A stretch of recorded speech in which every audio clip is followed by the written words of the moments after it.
जय। कलियुगाधार हरे कृष्ण महामंत्र की जय। नित्य लीला प्रवेश भय चरणारविंद भक्ति विधान स्वामी श्री प्रभुपाद की जय। आयो लाल सभई कयो आया सभी भक्ति नाई माताओं जो हृदय जी के हृदय से हार्दिक स्वागत है।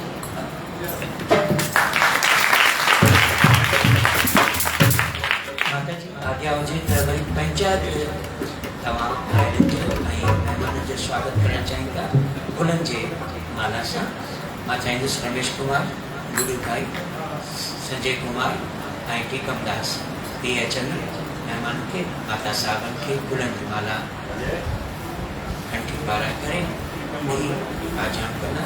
डॉक्टर महेश कुमार गीता संगत हैदराबाद जा अगवान ॾाढी हुते सुठी शेवा थिए थी। खेमचंद प्रभु जी हिते पांडे भगत रहे तो दिलीप भगत राजा कृष्ण मूंखे नाले सां डॉक्टर साहब ऐं भगत महाराज खेमचंद ऐं साईं वेंसीमल माता जी सां गॾायल ऐं हिन पासे माता जी माता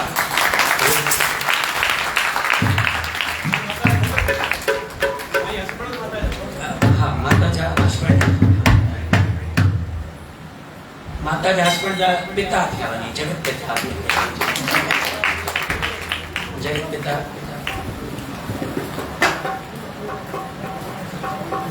जीअं जीअं तव्हां सत्संग में पहुचंदा वेंदा वेंदा रुगो अॻियां वेठो जेके बि अचो था उहे पहिरीं वारा वेठो रुगो अॻियां त जीअं कोई बि खे तकलीफ़ न थिए आवाज़ खां बिना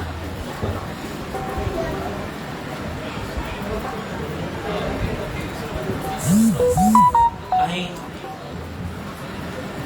नव थिया जेकॾहिं ॿाहिरि भंडारे मुंहिंजो आवाज़ ॿुधनि पियो त कोई बि अचे जेकॾहिं हींअर त उनखे भले ऑफर कयो त भंडारो खाई करे भले पोइ अचे त जीअं पेट में हूंदो त संत राम तीरथ महाराज जा वचन त जंहिंखे पेट में जे कुझु पयल हूंदो त पोइ राम प्रभु उनजे मुख मां सवलो निकिरंदो।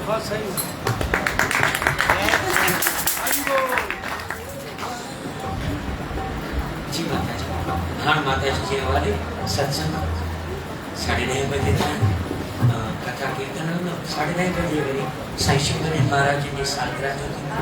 वरी लाल साईं जो ही मेलो आहे त लाल साईं जी धुनी धमाल ऐं अखो शांति इन करे 11 सां 11 ताईं वरी माना जेका अचनि सुबुह जे टाइम ते वरी रोज़ानो कंहिं न कंहिं घर में सत्संग आहे। सुभाणे सत्संग आहे गुडू पप्पा जे घर छो त सुभाणे राति जो बि सत्संग गुडू पप्पा जे तरफ़ां आहे भंडारो साहिब सत्संग सुबुह जो उनजे घर सुबुह जो नाश्तो हुते थींदो कथा हुते थींदी दाल पकवान जो नाश्ते सां पप्पा खे शेवा तव्हां जेके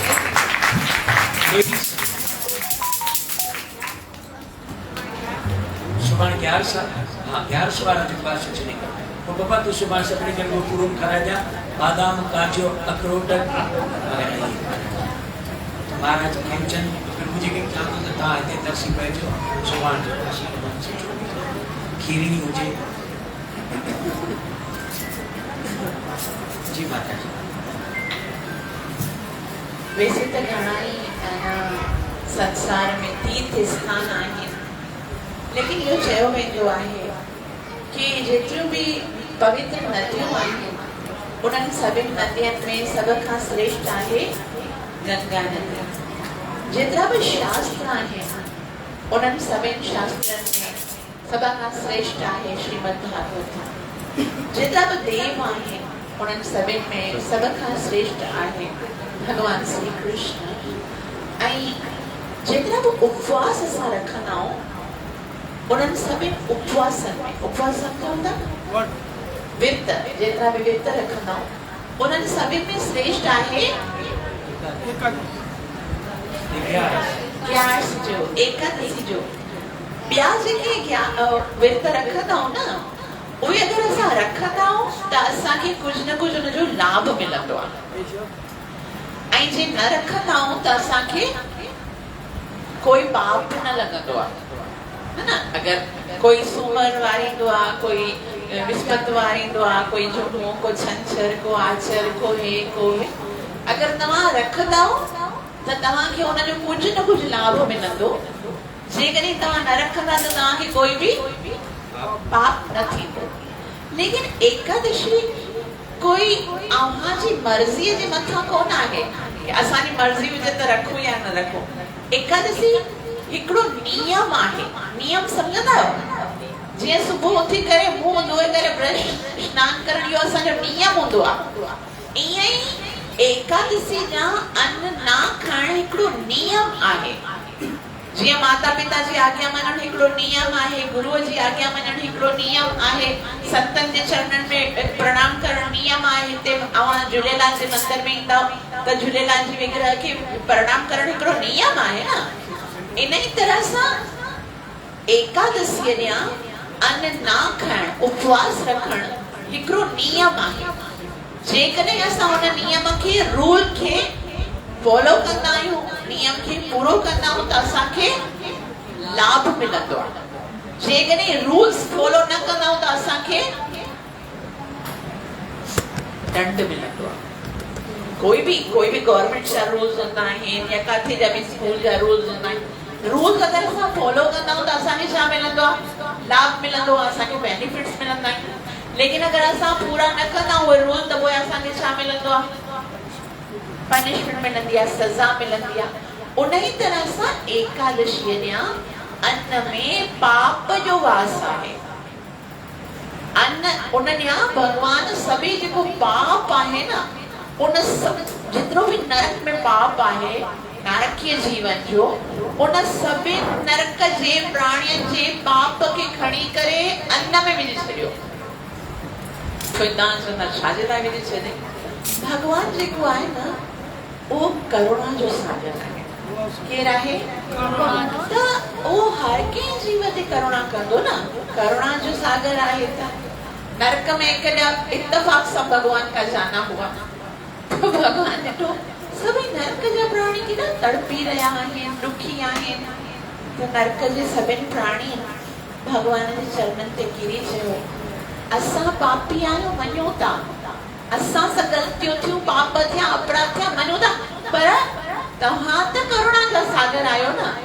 असांखे ॾिसो केॾी तकलीफ़ मिलंदी आहे, सॼो ॾींहुं अमदूत पिटींदा आहिनि, हर वक़्तु नरक में असां एतिरो सारियूं यातनाऊं सहंदा आहियूं। महिरबानी करे कोई हिकिड़ो ॾींहुं त असांखे साह खणण ॾे। महिरबानी कर, असांजे मथां थोरी कृपा कर।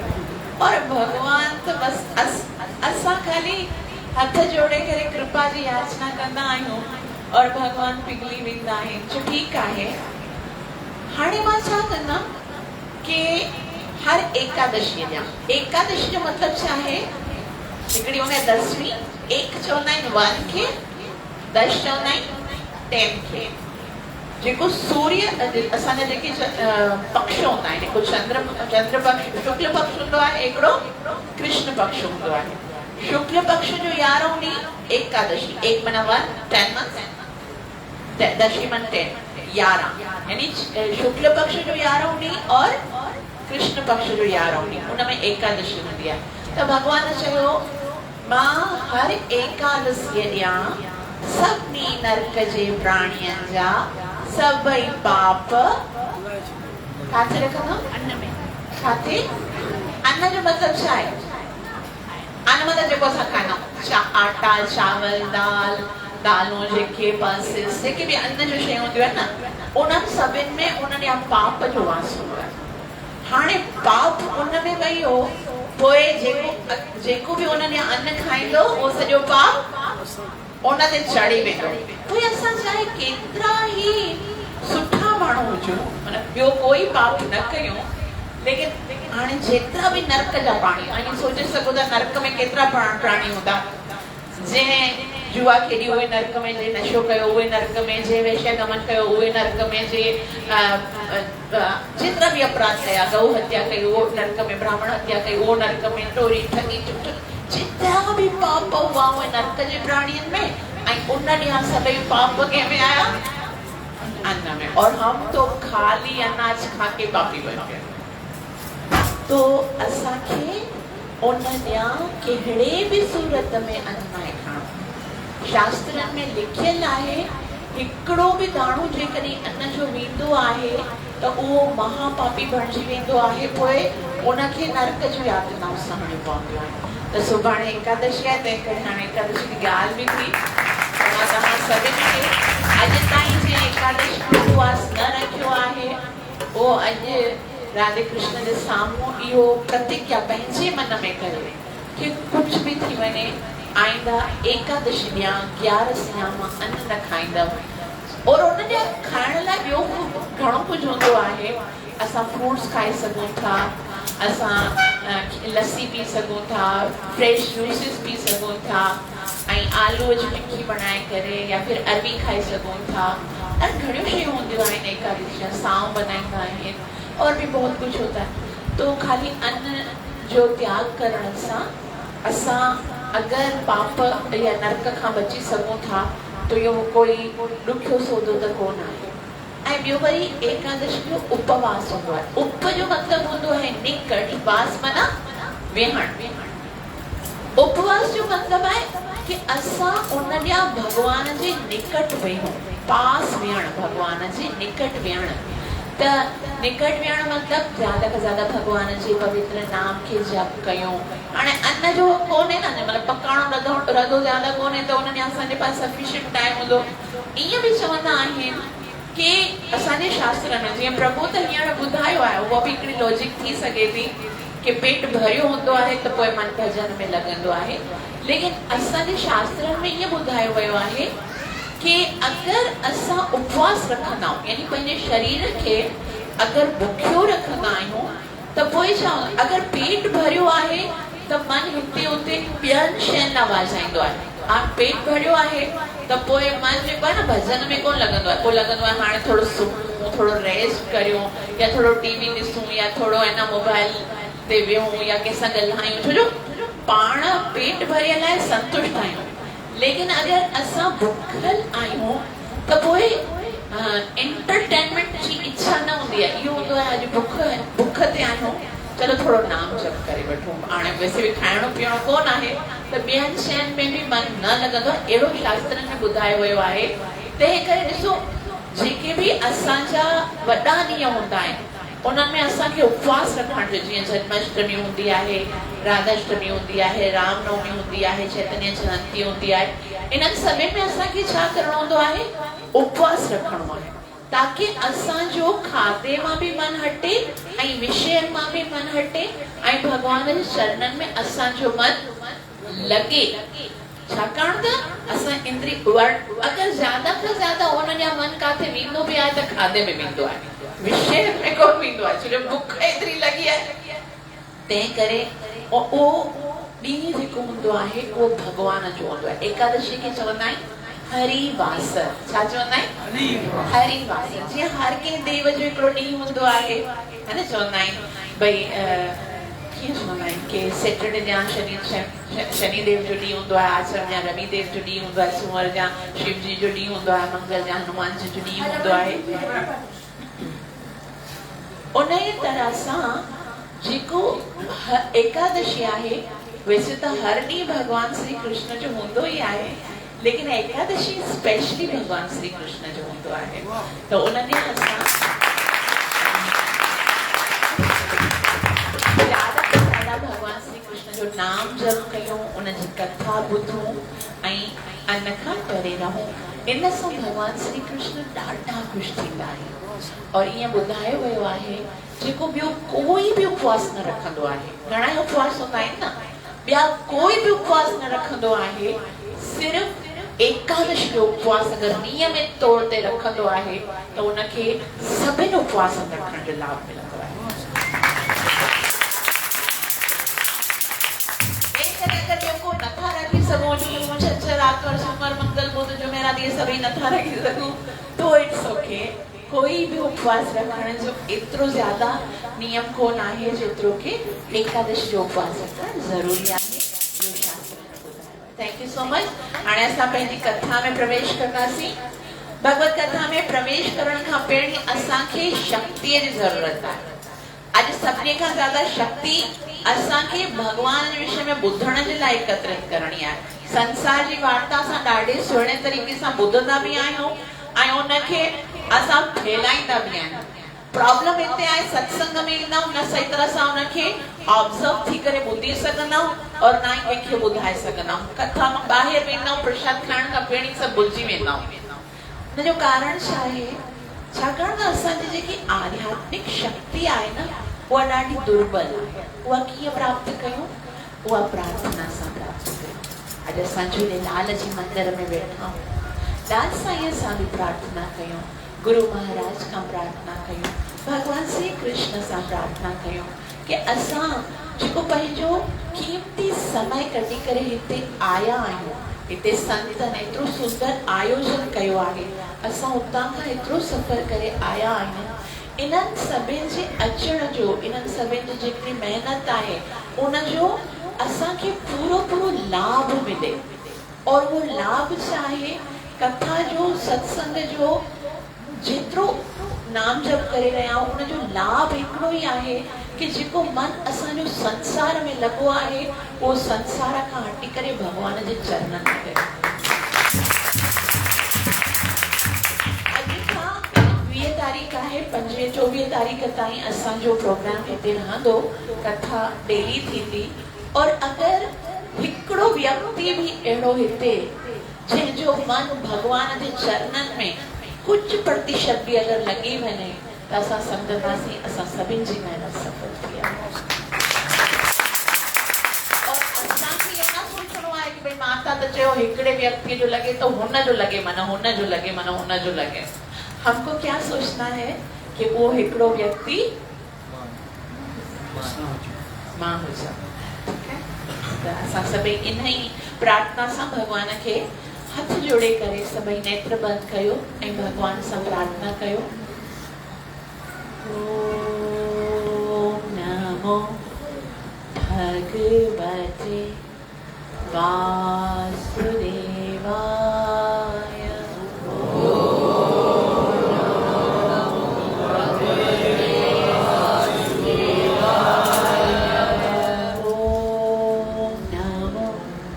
भगवते वासुदेवाय।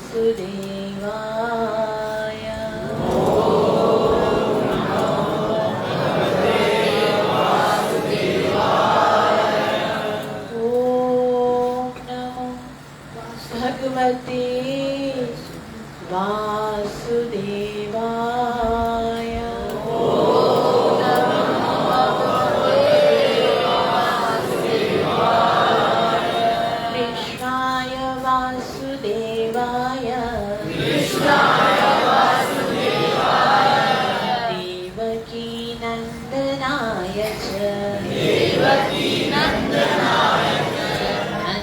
गोप कुमाराय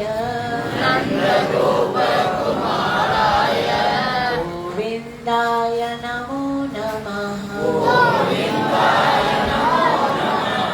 हे कृष्णा करुणा सिंधु दीनबंधु जगत्पति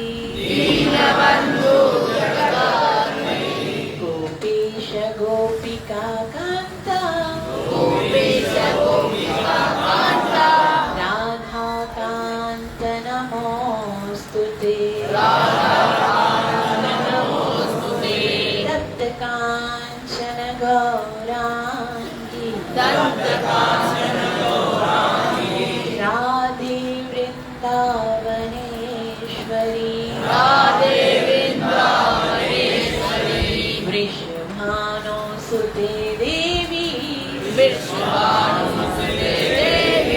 प्रणमामि हरिप्रिये। जय श्री कृष्ण चैतन्य प्रभु नित्यानंद श्री अद्वैत गदाधर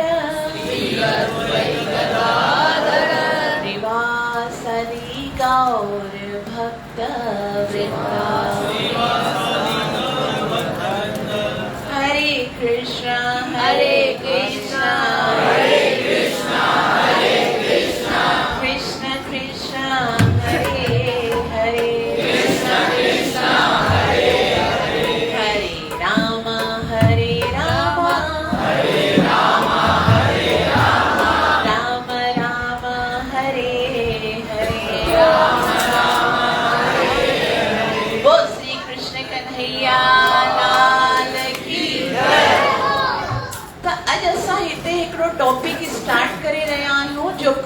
अगली 4 ॾींहंनि ताईं असां कंटिन्यूस उन टॉपिक खे अॻियां वधाईंदासीं। अॼु खां पहिरीं बि तव्हां घणा ई सत्संग अटेंड कया हूंदा, घणियूं ई ॻाल्हियूं तव्हांखे ख़बर आहिनि, लेकिन अॼु असां जेको हिते टॉपिक स्टार्ट करे रहिया आहियूं उहो कोई सत्संग कोन आहे।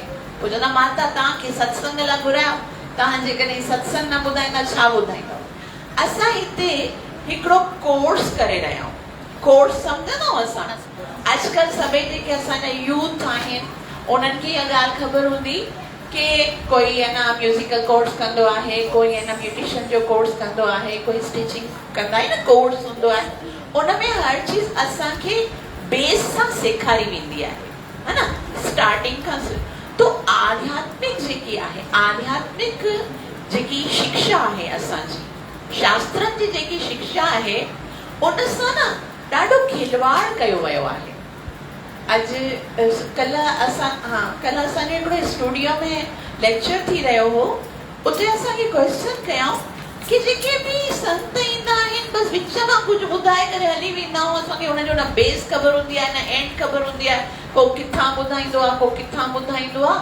तंहिं करे जेकी असांजी सनातन संस्कृति आहे उनखे सही तरह सां असांजा जेके न्यू जनरेशन आहे या जेके बि असांजा यूथ आहिनि उहे सम्झी कोन सघंदा आहिनि। असांजे सनातन धर्म खे हिकदमि न खिचड़ी बनाए छॾियो अथऊं, को किथां ॿुधाईंदो आहे, को ईअं बिल्कुलु मिक्सअप करे छॾियाऊं। तंहिं करे न कंहिंखे कुझु सही तरह सां क्लियर कोन आहे सनातन धर्म। उनजो कारण इहो आहे कि असां कॾहिं स्टार्ट से लेकर उसको सुना ही नहीं है और असांखे ॿुधण जो मौक़ो बि कोन मिलियो आहे। त हाणे असांखे जीअं हिते संतन घुरायो आहे, इहो मुंहिंजो सौभाग्य आहे त असां हिकदमि बेस खां एफ फॉर एप्पल कीअं सिखंदा आहिनि ॿार, उतां खां पंहिंजे धर्म खे सम्झण जो प्रयास कंदासीं। लेकिन उन में तव्हां सभिनि खे मुंहिंजो साथ ॾियणो पवंदो। ई कोई सत्संग कोन आहे। सत्संग में कीअं हूंदो आहे, जेको वक्ता हूंदो आहे, वक्ता माना जेको ॻाल्हाइण वारो हूंदो आहे उहो ॻाल्हाईंदो आहे ऐं श्रोता कीअं कंदा आहिनि, सुम्ही पवंदा आहिनि, सुम्ही पवंदा आहिनि, आराम कंदा आहिनि, या तो भाई ईअं कंदा आहिनि माना ख़त्म थिए ईअं करे न। लेकिन कोर्स कोई चीज़ अगर आप कंप्यूटर सीखने जाते हो तो ऐसा नहीं होता, अगर आप साइंस सीखने जाते हो तो ऐसा नहीं होता, कोई भी मैथमेटिक्स का अगर आप कोर्स कर रहे हो तो ऐसा नहीं होगा। फिर क्या होगा, तो तव्हांखे कीअं करिणो आहे, एकदम ध्यान सां ॿुधणो आहे और जिते भी तव्हांखे कुछ समझ में कोन अचे उनखे तव्हांखे पुछणो आहे। ठीक है, हिते केवल मां न ॻाल्हाईंदमि, मैं बोलूंगी, आपको समझ में आता है तो उसको आपको फॉलो करना है। जीअं थींदो आहे न, जे समझ में अची वञो, सपोज तव्हां अगर किथे न कुकिंग कोर्स करे रहे हो, बेकिंग कोर्स करे रहे हो, समझ में आ गया तो आप क्या करोगे, बनाना शुरू करोगे। नहीं समझ में आया तो पूछोगे। ठीक है, तो सबको कान भी खोलने हैं, ध्यान से सुनना है और हिकड़ी चीज तव्हांजे पास अॼु त तव्हां कुछ पेन पेपर कोन आंदो हुयो, छाकाणि तव्हां सत्संग ॿुधण जे लाइ आया हो, लेकिन सुभाणे खां टाइम ते बि अचणो आहे और पेन भी पंहिंजे हथ में खणी अचो। जिते कुछ समझ में ना अचे, कोई भी डाउट हुजे, you are free to ask questions. ठीक है, तव्हांजे पास पूरो सफिशिएंट टाइम हूंदो। जेतिरो जल्दी क्लास स्टार्ट थी मूंखे 1.5 घंटो लेक्चर जे लाइ खपे और मां चाहींदी कि अधु घंटो तव्हांखे क्वेश्चन आंसर जे लाइ बि मिले। लेकिन अगर तव्हां उन में बि साथ ॾींदव, शुरू अगर स्टार्ट जल्दी थींदो त ई असां उनखे असां कंटिन्यू करे सघंदासीं। सभई क्लियर आहे कीअं करिणो आहे और सभई एग्री आहिनि, ज़ोर सां ॿुधाए।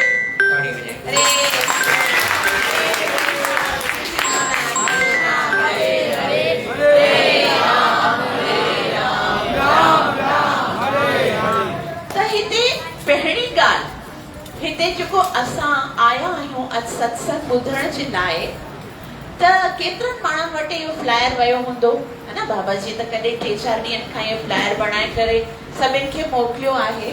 केतिरनि माण्हुनि वटि वियो हूंदो, उन्हनि मां सभई त हिते कोन आया आहिनि, है न। उन्हनि मां कुझु माण्हू हिते आया आहिनि और कुझु न आया आहिनि। हिते असांजो पहिरियों क्वेश्चन हिन कोर्स जो इहो आहे कि जेके हिते आया आहिनि उन्हनि जे अंदरि अहिड़ी कहिड़ी वस्तु आहे कि उहे हिते आया, और जेके कोन आया आहिनि उन्हनि जे अंदरि उहा कहिड़ी शइ कोन आहे कि उहे हिते न अची सघिया। कोई आंसर ॾींदो हिन जो? आप लोग के पास ऐसा क्या है कि आप खींच के यहाँ पर आ गए? और जो नहीं आए हैं उनको भी फ्लायर मिला, उनको भी इनविटेशन मिला। हो सकता है बाबा जी ने फोन करके भी बोला हो कुछ लोगों को, वो भी नहीं आए। तो छाजी करे जेके आया आहिनि उन्हनि जे अंदर छा चीज आहे? हाँ, अच्छा हैंड रेस करेंगे। प्रभु चयो प्रेम, त हिते डंडो आदम में छा जेके असां आया खरी उहे ई प्रेम कंदा, या त उन्हनि जे साथ नाइंसाफ़ी आहे। प्रेम त ॿियनि जे पास बि आहे। जे पहिरीं गीता कोर्स अटेंड कयो आहे उहे क्वेश्चन जो आंसर न ॾींदा, नया भक्त आंसर ॾींदा। ॿियो कोई? भगवान जी कृपा, भगवान Shri Krishna Bhagavad Gita chapter number 9 verse number 29, समोहम सर्वभूतेषु न मे द्वेष्योस्ति न प्रियः। हे अर्जुन, मां सभिनि सां हिक जहिड़ो आहियां, ना कंहिं सां द्वेष कंदो आहियां, न कंहिंजी पास खातिरी कंदो आहियां। पोइ हिते त भगवान चयो आहे मां सभिनि सां हिक जहिड़ो आहियां। पोइ भगवान जी हिन ॻाल्हि खे कीअं स्वीकार कयूं? जेके आया आहिनि उन्हनि ते कृपा आहे और जेके कोन आहिनि उन्हनि ते कृपा न कई अथऊं। Anybody else? ॿियो कोई? माताउनि मां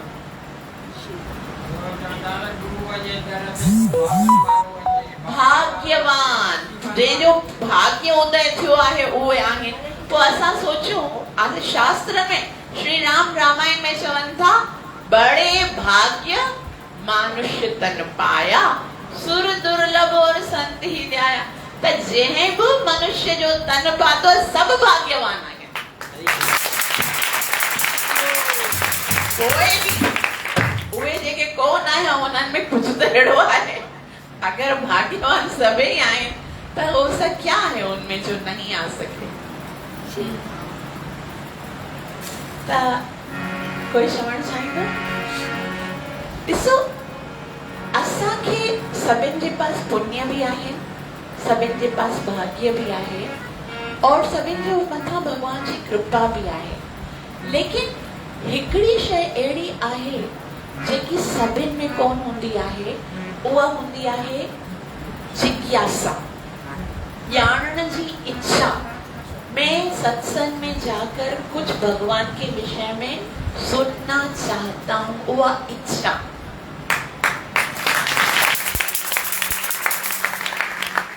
गुरु महाराज श्रील प्रभुपाद जी चवनि था, everything is depends on your own Dzire.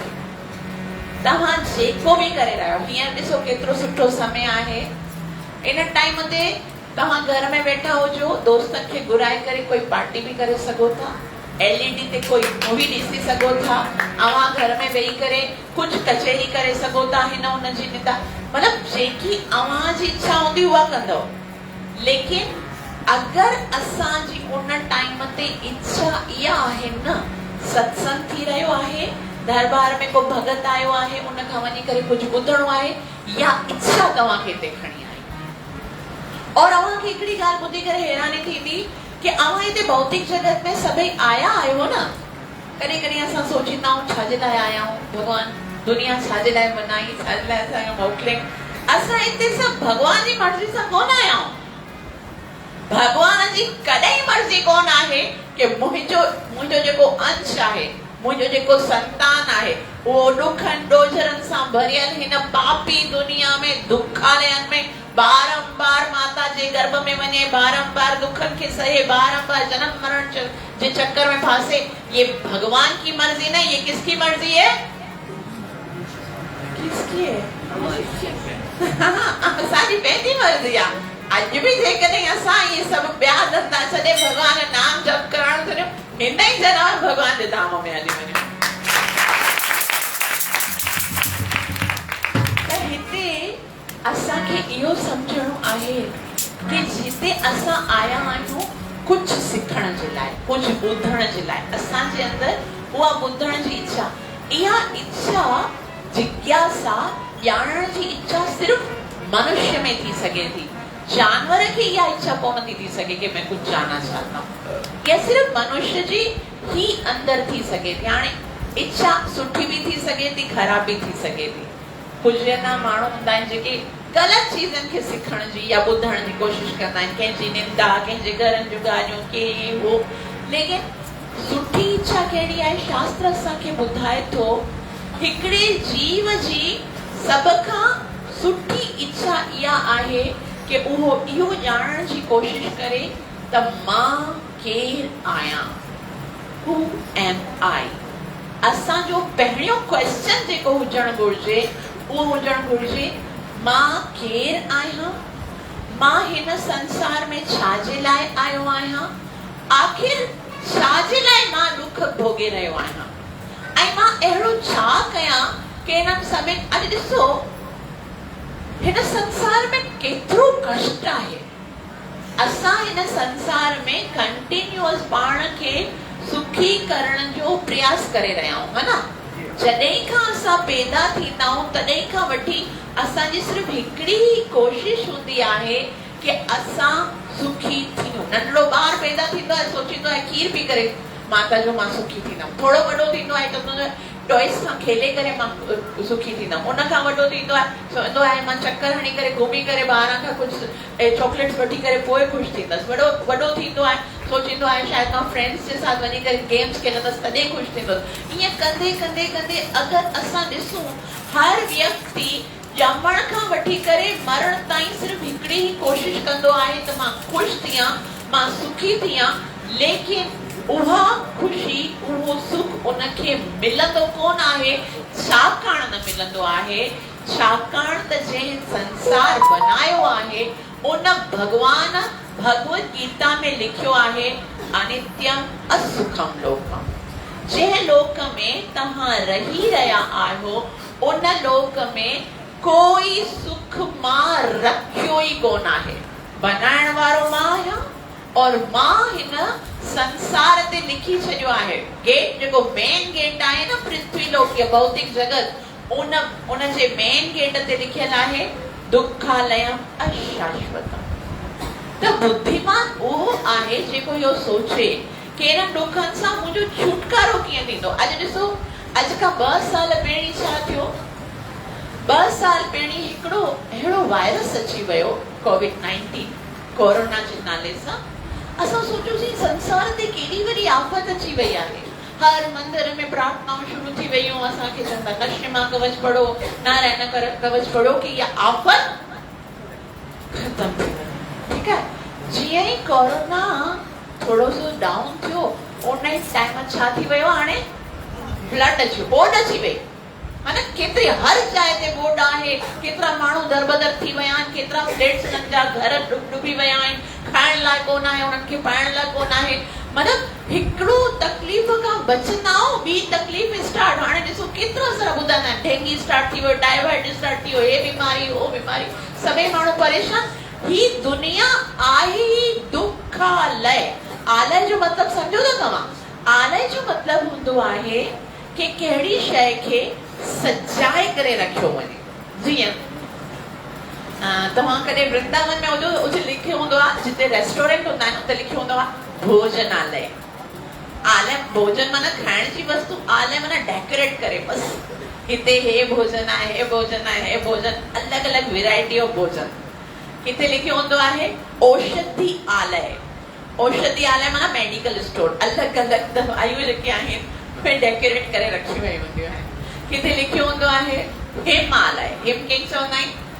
बर्फ़ खे। ओ जिते सिर्फ़ बर्फ़ ई बर्फ़ हुजे, हिमालय।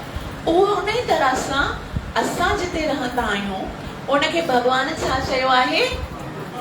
हा, दुखालय। डिफरेंट टाइप जा दुख, हर प्रकार जे बि। असां त ईअं हूंदो आहे न, जॾहिं असां ईंदा आहियूं न हिते किथे बि कंहिंजे साम्हूं, त पाण खे एतिरो सजाए करे डेकोरेट करे ईंदा आहियूं कि असां कंहिंखे असांजा दुख ॾिसण में न अचनि। बाक़ी खोले करे अगरि कंहिंजे साथ विहंदासीं, उहो जॾहिं पंहिंजी वो राम कथा ॿुधाईंदो आहे पोइ ख़बर पवंदो आहे दुनिया में कितना गम है, मेरा गम कितना कम है। असांखे हर व्यक्ति जेको आहे सो दुखी आहे। लेकिन इहो दुख हर कंहिं जीव खे आहे, लेकिन ॿिया जीव जेके आहिनि उन दुख खां बचण जे लाइ कोई उपाय कोन था कई सघनि। जीअं तव्हां ॾिठो हूंदो कि जेको कासाई हूंदो आहे न, कासाई जे पास न लाइन सां घणियूं सारियूं बकरियूं बीठियूं हूंदियूं आहिनि ऐं उहो छा कंदो आहे, हिकिड़ी बकरीअ खे खणंदो आहे ऐं उनखे काटींदो आहे और ॿियूं बकरियूं छा कंदियूं आहिनि उन टाइम ते आराम सां मज़े सां गाहु खाईंदियूं आहिनि। उन्हनि खे इहा कोई चिंता कोन हूंदी आहे कि नेक्स्ट नंबर मुंहिंजो बि थी सघे थो। उन्हनि खे इहा चिंता कोन हूंदी आहे, छाकाणि त उहे पशु आहिनि, उहे पाण खे रेस्क्यू बि नथियूं करे सघनि, उन्हनि जे पास ॿियो कोई उपाय कोन आहे।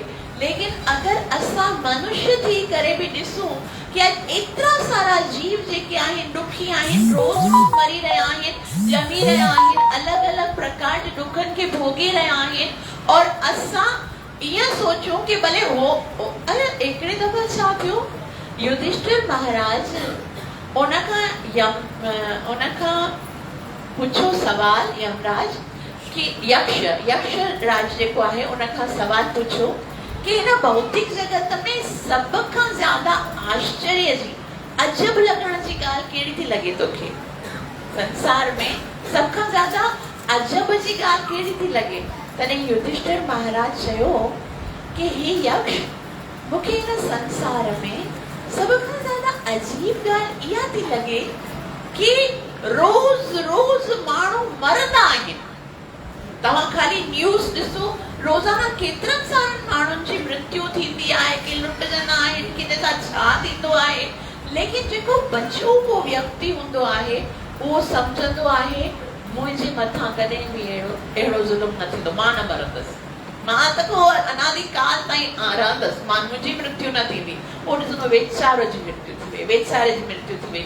त पोइ इहा ई अजब जी ॻाल्हि आहे। ख़बर आहे असां बि उन ई बकरियुनि वांगुरु उन ई रो में, आज हुनजी त सुभाणे मुंहिंजी वारी आहे। कंहिंजी शादी थींदी आहे न, तव्हां ॾिठो हूंदो, कंहिंजी शादी थींदी आहे, हुनजो जेको दोस्त हूंदो आहे हुनखे असां कीअं चवंदा आहियूं, हा वाह हाणे तुंहिंजी वारी आहे, तूं कॾहिं थो करी, है ना, तुंहिंजी कॾहिं प्लानिंग आहे। तो वो कीअं ख़ुशि थींदो आहे, मन में लड्डू फूटते हैं। लेकिन कंहिंजी अर्थी निकिरे और उनजे पोयां अगर उनजो कोई मित्र हुजे या कोई भी हुजे, उनखे असां अगर चऊं हाँ हाणे तुंहिंजी नेक्स्ट वारी आहे, तूं कॾहिं तो तयारी करी, उन ई टाइम ते असां जुती सां मिटाई करे जेको चवंदो उनजी तयारी थी वई। त मतलब इहो आहे, डेफिनेटली थियणो आहे। शादी थींदी या कोन थींदी उनजी कोई गारंटी कोन आहे, लेकिन भगवान श्री कृष्ण भगवत गीता में लिख कर दे दिया, जातस्य ही ध्रुवो मृत्यु दुर्वम जन्ममृतस्य च। जंहिंजो जन्म थियो आहे हुनजी मृत्यु निश्चित आहे और जंहिंजी मृत्यु थी आहे हुनजो जन्म निश्चित आहे। असां इन ॻाल्हि खे सम्झणो आहे कि असां इन जन्म मरण जे चक्कर खां कीअं बचूं। आखिर असां अहिड़ो छा कयूं कि असां हिन दुखनि सां भरियल संसार सां, इन दुखनि सां भरियल जेको असांजो जीवन आहे उन खां असां मुक्त थी वञूं। त अॼु ताईं जेको हूंदो आहे असां सभु भावुकता सां कयो आहे। भावुकता सां माना कुझु सम्झ में आयो न आयो, जेकी बि आध्यात्मिकता में असां आया आहियूं कुझु न कुझु सिखी आया आहियूं। ज़ाहिर अॼु ताईं कुझु न कुझु ॿुधो आहे, लेकिन अॼु खां छा कयो, पंहिंजी स्लेट खे हिकदमि साफ़ करे छॾियो। कीअं हूंदो आहे कि अगर लिखियल पहिरें ज़माने में तख्तीअ ते लिखंदा हुया न, उहा अगर साफ़ कोन थींदी हुई पोइ हुनजे मथां रीराइटिंग कंदा हुया त पहिरियां वारा अखर उभरी ईंदा हुया त अञा उन्हनि खे अञा और बि अगर ईज़ी तरह सां ॿुधाइजे त असां नंढा हूंदासीं, असांजे पास टेप हूंदो हुयो, टेप ऑडियो कैसेट हुन ते हलंदी हुई और कैसेट में असां छा कंदासीं, पंहिंजा फेवरेट गाना रिकॉर्ड कराईंदा हुआसीं और रिकॉर्ड कराए तव्हां करायो कॾहिं, जेके असांजे ज़माने जा हूंदा उन्हनि त रिकॉर्ड कराया हूंदा, है न। पोइ छा कंदासीं, उहे गाना ॿुधी करे जॾहिं दिलि भरिजी वेंदी त जेके प्रभु जहिड़ा अमीर हूंदा उहे त नई कैसेट ते ॿिया न गाना रिकॉर्ड कराईंदा, नयो जॾहिं सीरीज ईंदो। लेकिन असां जहिड़ा के ग़रीब हूंदा उहे छा कंदा, उहा ई कैसेट ॾींदा हुया और उहा चवंदा इन जे मथां ई नया गाना रिकॉर्ड करे ॾे। पोइ कॾहिं कॾहिं ईअं थींदो उनजे मथां जेकॾहिं गाना रिकॉर्डिंग कराईंदा हुया त पोइ पुराणा गाना बि खच खच जहिड़ी आवाज़ ईंदी, एॾो सुठो क्लियर आवाज़ कोन थींदो। त उन ई तरह सां असां अगरि पहिरियों वारो जेको असां सिखियो आहे उहो अगरि माइंड में रखंदासीं पोइ नयो बि विझंदासीं, सभु खिचड़ी बणिजी वेंदो। हाणे छा कयो, कुझु ॾींहंनि जे लाइ यानी कि 4 ॾींहं असां आहियूं एज़ ए स्टूडेंट्स, बिल्कुलु ब्लैंक एकदम नए सिरे सां आध्यात्मिकता खे असां सिखण जो प्रयास कंदासीं कि असां हिन संसार में आया आहियूं त असांखे कीअं जीअणो आहे। श्रीमद भगवत गीता जा मुख्य जेके आहिनि टॉपिक्स छा आहिनि, कीअं असांखे हिन भगवत गीता खे सम्झणो आहे, इन जे अनुसार असां हिते पढ़ंदासीं। त इहा ॻाल्हि हिकिड़ी ॻाल्हि यादि रखो कि असांखे जेसि ताईं ज्ञान प्राप्त कोन थींदो तेसि ताईं असांजे जीवन जो कोई प्रॉब्लम सॉल्व कोन थींदो। जेको ज्ञानी व्यक्ति हूंदो आहे उहो सुखी हूंदो आहे, जेको अज्ञानी हूंदो आहे उहो दुखी हूंदो आहे। भौतिक जगत में बि तव्हां ॾिसो, अगरि के तेज गर्मी थी रही आहे, ठीकु आहे, कंहिंजे घर में एसी लॻल आहे, लेकिन कंहिंखे ज्ञान ई कोन आहे त भई एसी खे कीअं हलाइणो आहे, कीअं ऑन करणो आहे, त उहो त गर्मीअ में पियो मरंदो। कंहिंखे ख़बर आहे त एसी ऑन कर, बटन ऑन कर ऐं 16 में लॻाए, बसि फटाफट रूम थधो थी वेंदो और असां आनंदित थी वेंदासीं। अगरि असांखे कोई बीमारी बि थी वञे, असांखे ज्ञान कोन आहे कि भई कहिड़ो डॉक्टर हिन बीमारी खे सही कंदो, असां कॾहिं कंहिं वटि वञूं कॾहिं कंहिं वटि वञूं, अञा बीमारी वधंदी। ख़बर आहे कि भई हे जेन्युइन डॉक्टर आहे, हे त हुनजो रियल सर्जन आहे, स्पेशलिस्ट आहे, उन वटि वेंदासीं, असांजी प्रॉब्लम सॉल्व थी वेंदी। उन ई तरह सां अगरि असांखे ज्ञान प्राप्त थी वञे कि हिन भौतिक जगत में असांखे कीअं जीअणो आहे त पोइ हिन दुखारे संसार में बि असां सुखी जीवन गुज़ारे सघूं था। लेकिन हिकिड़ो क्वेश्चन मां तव्हां खां हितां कंदमि कि पिछले 100 सालनि में, अॼु खां पिछले 100 सालनि में ज्ञान वधो आहे या घटियो आहे? ज्ञान वधियो आहे न। देखो 100 साल पहिरीं असांजे पास एयर कंडीशनर कोन हो, 100 साल पहिरीं एतिरी सुंदर सुंदर लाइट्स कोन हुयूं, इलेक्ट्रिसिटी कोन हुई, माइक कोन हुया, मोबाइल कोन हुया, एलईडी कोन हुया और ना कंप्यूटर कोन हुआ, हर शइ असांखे हथ सां पीसणी पवंदी हुई, मशीन्स कोन हुयूं, एतिरो सभु। हाणे त ज्ञान वधी वियो आहे, हर शइ। पहिरीं इंटरनेट कोन हुयो, सोशल मीडिया कोन हुयो, फेसबुक कोन हुयो, यूट्यूब कोन हुयो, माण्हू ख़बर न कीअं रहंदा हुया, व्हाट्सएप बि कोन हुयो। त ज्ञान त वधियो आहे। हाणे ॿियो क्वेश्चन, अगरि ज्ञान वधियो आहे त ज्ञान त असांखे सुख ॾींदो आहे। जीअं पहिरीं असां पियोसीं ज्ञानी व्यक्ति सुखी हूंदो आहे, अज्ञानी व्यक्ति दुखी थींदो आहे। लेकिन हाणे ॿियो क्वेश्चन आहे, ज्ञान त वधियो आहे, उन सां गॾोगॾु दुख वधियो आहे या घटियो आहे? हा, दुख बि वधियो आहे।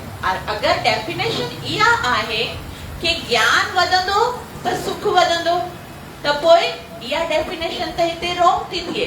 इट मीन्स हाणे जेको ज्ञान वधियो आहे उहो ज्ञान, उहो वास्तविक ज्ञान आहे ई कोन्हे जेको असांखे सुख ॾेई सघे। ये जेको ज्ञान वधी रहियो आहे उहो ख़ाली असांखे भौतिक सहूलियतूं ॾे थो आहे। असांजे शरीर खे कीअं ज़्यादा खां ज़्यादा सुखी रखिजे उन जे लाइ इहो ज्ञान आहे। जीअं मां तव्हांखे ॿुधायां कि अगरि समंदर मां हिकिड़ी मछली ॿाहिरि निकिरी अचे और उहा ॿाहिरि निकिरी अचे त उहा छा थींदी? तड़पंदी। और अगरि असां उनखे ख़ुशि करण जी कोशिश कयूं और उनखे, असांखे ख़बर ज्ञान असांजो कहिड़ो आहे, असां सोचींदासीं भई अॼु जे ज़माने में अगरि ख़ुशि रहणो आहे त हिकिड़े सुंदर रूम में, बेडरूम में वञी करे एसी ऑन करे एलईडी ते पिक्चर लॻाए असां मूवी लॻाऊं, असां ख़ुशि थी वेंदासीं। और असां मछलीअ खे खणी अचूं, बेडरूम में वठी अचूं, एसी ऑन कयूं और उनखे एलईडी ते पिक्चर लॻाए ॾियूं, मछली त तड़पंदी।